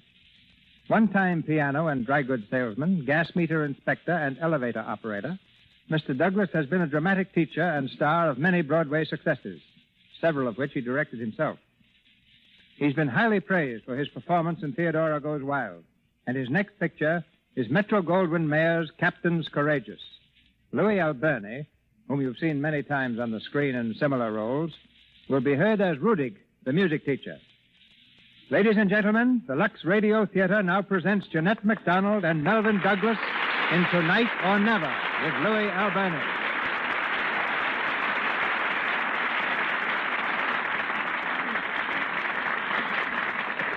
The Opera House in Paris.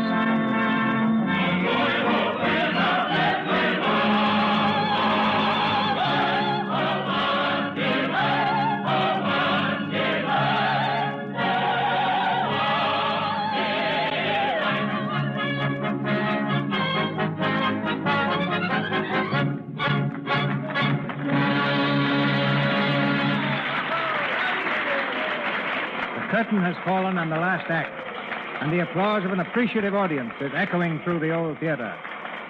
At the stage entrance, a well-dressed young American pushes his way through the crowd of opera-goers. He's trying to reach the wings backstage, but the doorman blocks his way.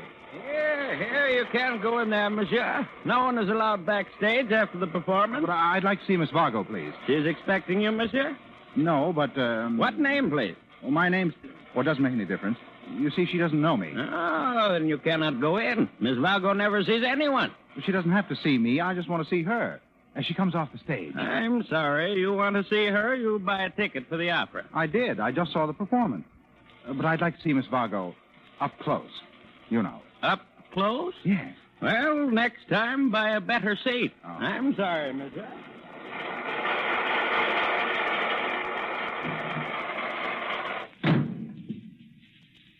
Oh, Madame Vargo, you were wonderful tonight. Was I? Yes, Madame. Take this shawl, please. Yes, Madame. Any flowers, Emma? A dozen bouquets. A dozen. Is that all? Last time I sang this opera, it was 2 dozen. Oh, well. It doesn't matter. Yes? Good evening. Oh, come in, Rudig. Thank you. Well, how was I? All right. All right. A little weak on the high notes, but fair. Well, if I'm weak on the high notes, why don't you do something about it? You're supposed to be my teacher, aren't you? We will, my dear, we will. We will practice all day tomorrow. You are not singing tomorrow night, no? No. You sing again this week? Tosca, Thursday. You sang very badly in Tosca last week. No lie, no tone. Well, I put everything into the performance I could. When I got home, I was so tired I sat for an hour before I could even think about taking off my hat. You mean your diaphragm was tired from breathing? But is your heart ever tired when you finish a performance? No, because there is no heart in it. You haven't got a heart. Why haven't I a heart? I feel everything I sing. You have no feeling in your entire body. Men fall in love with me. You can't deny that. No. But do you fall in love with them? Also no. Have you seen your Albert lately? No, not for a week. Why? Oh, no reason. He's been away. Yes, so I heard. How long have you been engaged now, Nella? 3 years? Oh, does it make any difference? Well, it is a long time, Nella. A very long time. Especially for such a young lady. Oh, Madame. Madame. Yes, Emma. Madame, the young man was here tonight. You mean? Yes. Again? Again, Madame. The doorman told me that he tried to come back to see you right after the performance. You see, Rudig, there's a young man who really appreciates me. He's been at every one of my performances for the last 2 weeks. Who is he? I don't know. Comes and sits in the 3rd row, 2nd seat off the aisle. That's all I know about him. Thrilling in a way. 3 nights ago, he sent Madame some violets. Violets? Very simple taste he has. I wouldn't expect you to understand, Rudig. The young man is an opera lover. Perhaps violets are all he can afford. Violets and 3rd row seats in the orchestra. They don't match somehow. So get out, please. Very well. I will see you tomorrow, Nella. Yes, come to the house at 4. Better make it at 3, my dear. We have a good deal of practicing to do. All right, 3. But come on time. If I have to wait a minute for you, I won't practice at all. You understand? Perfectly, my dear. Arrivederci.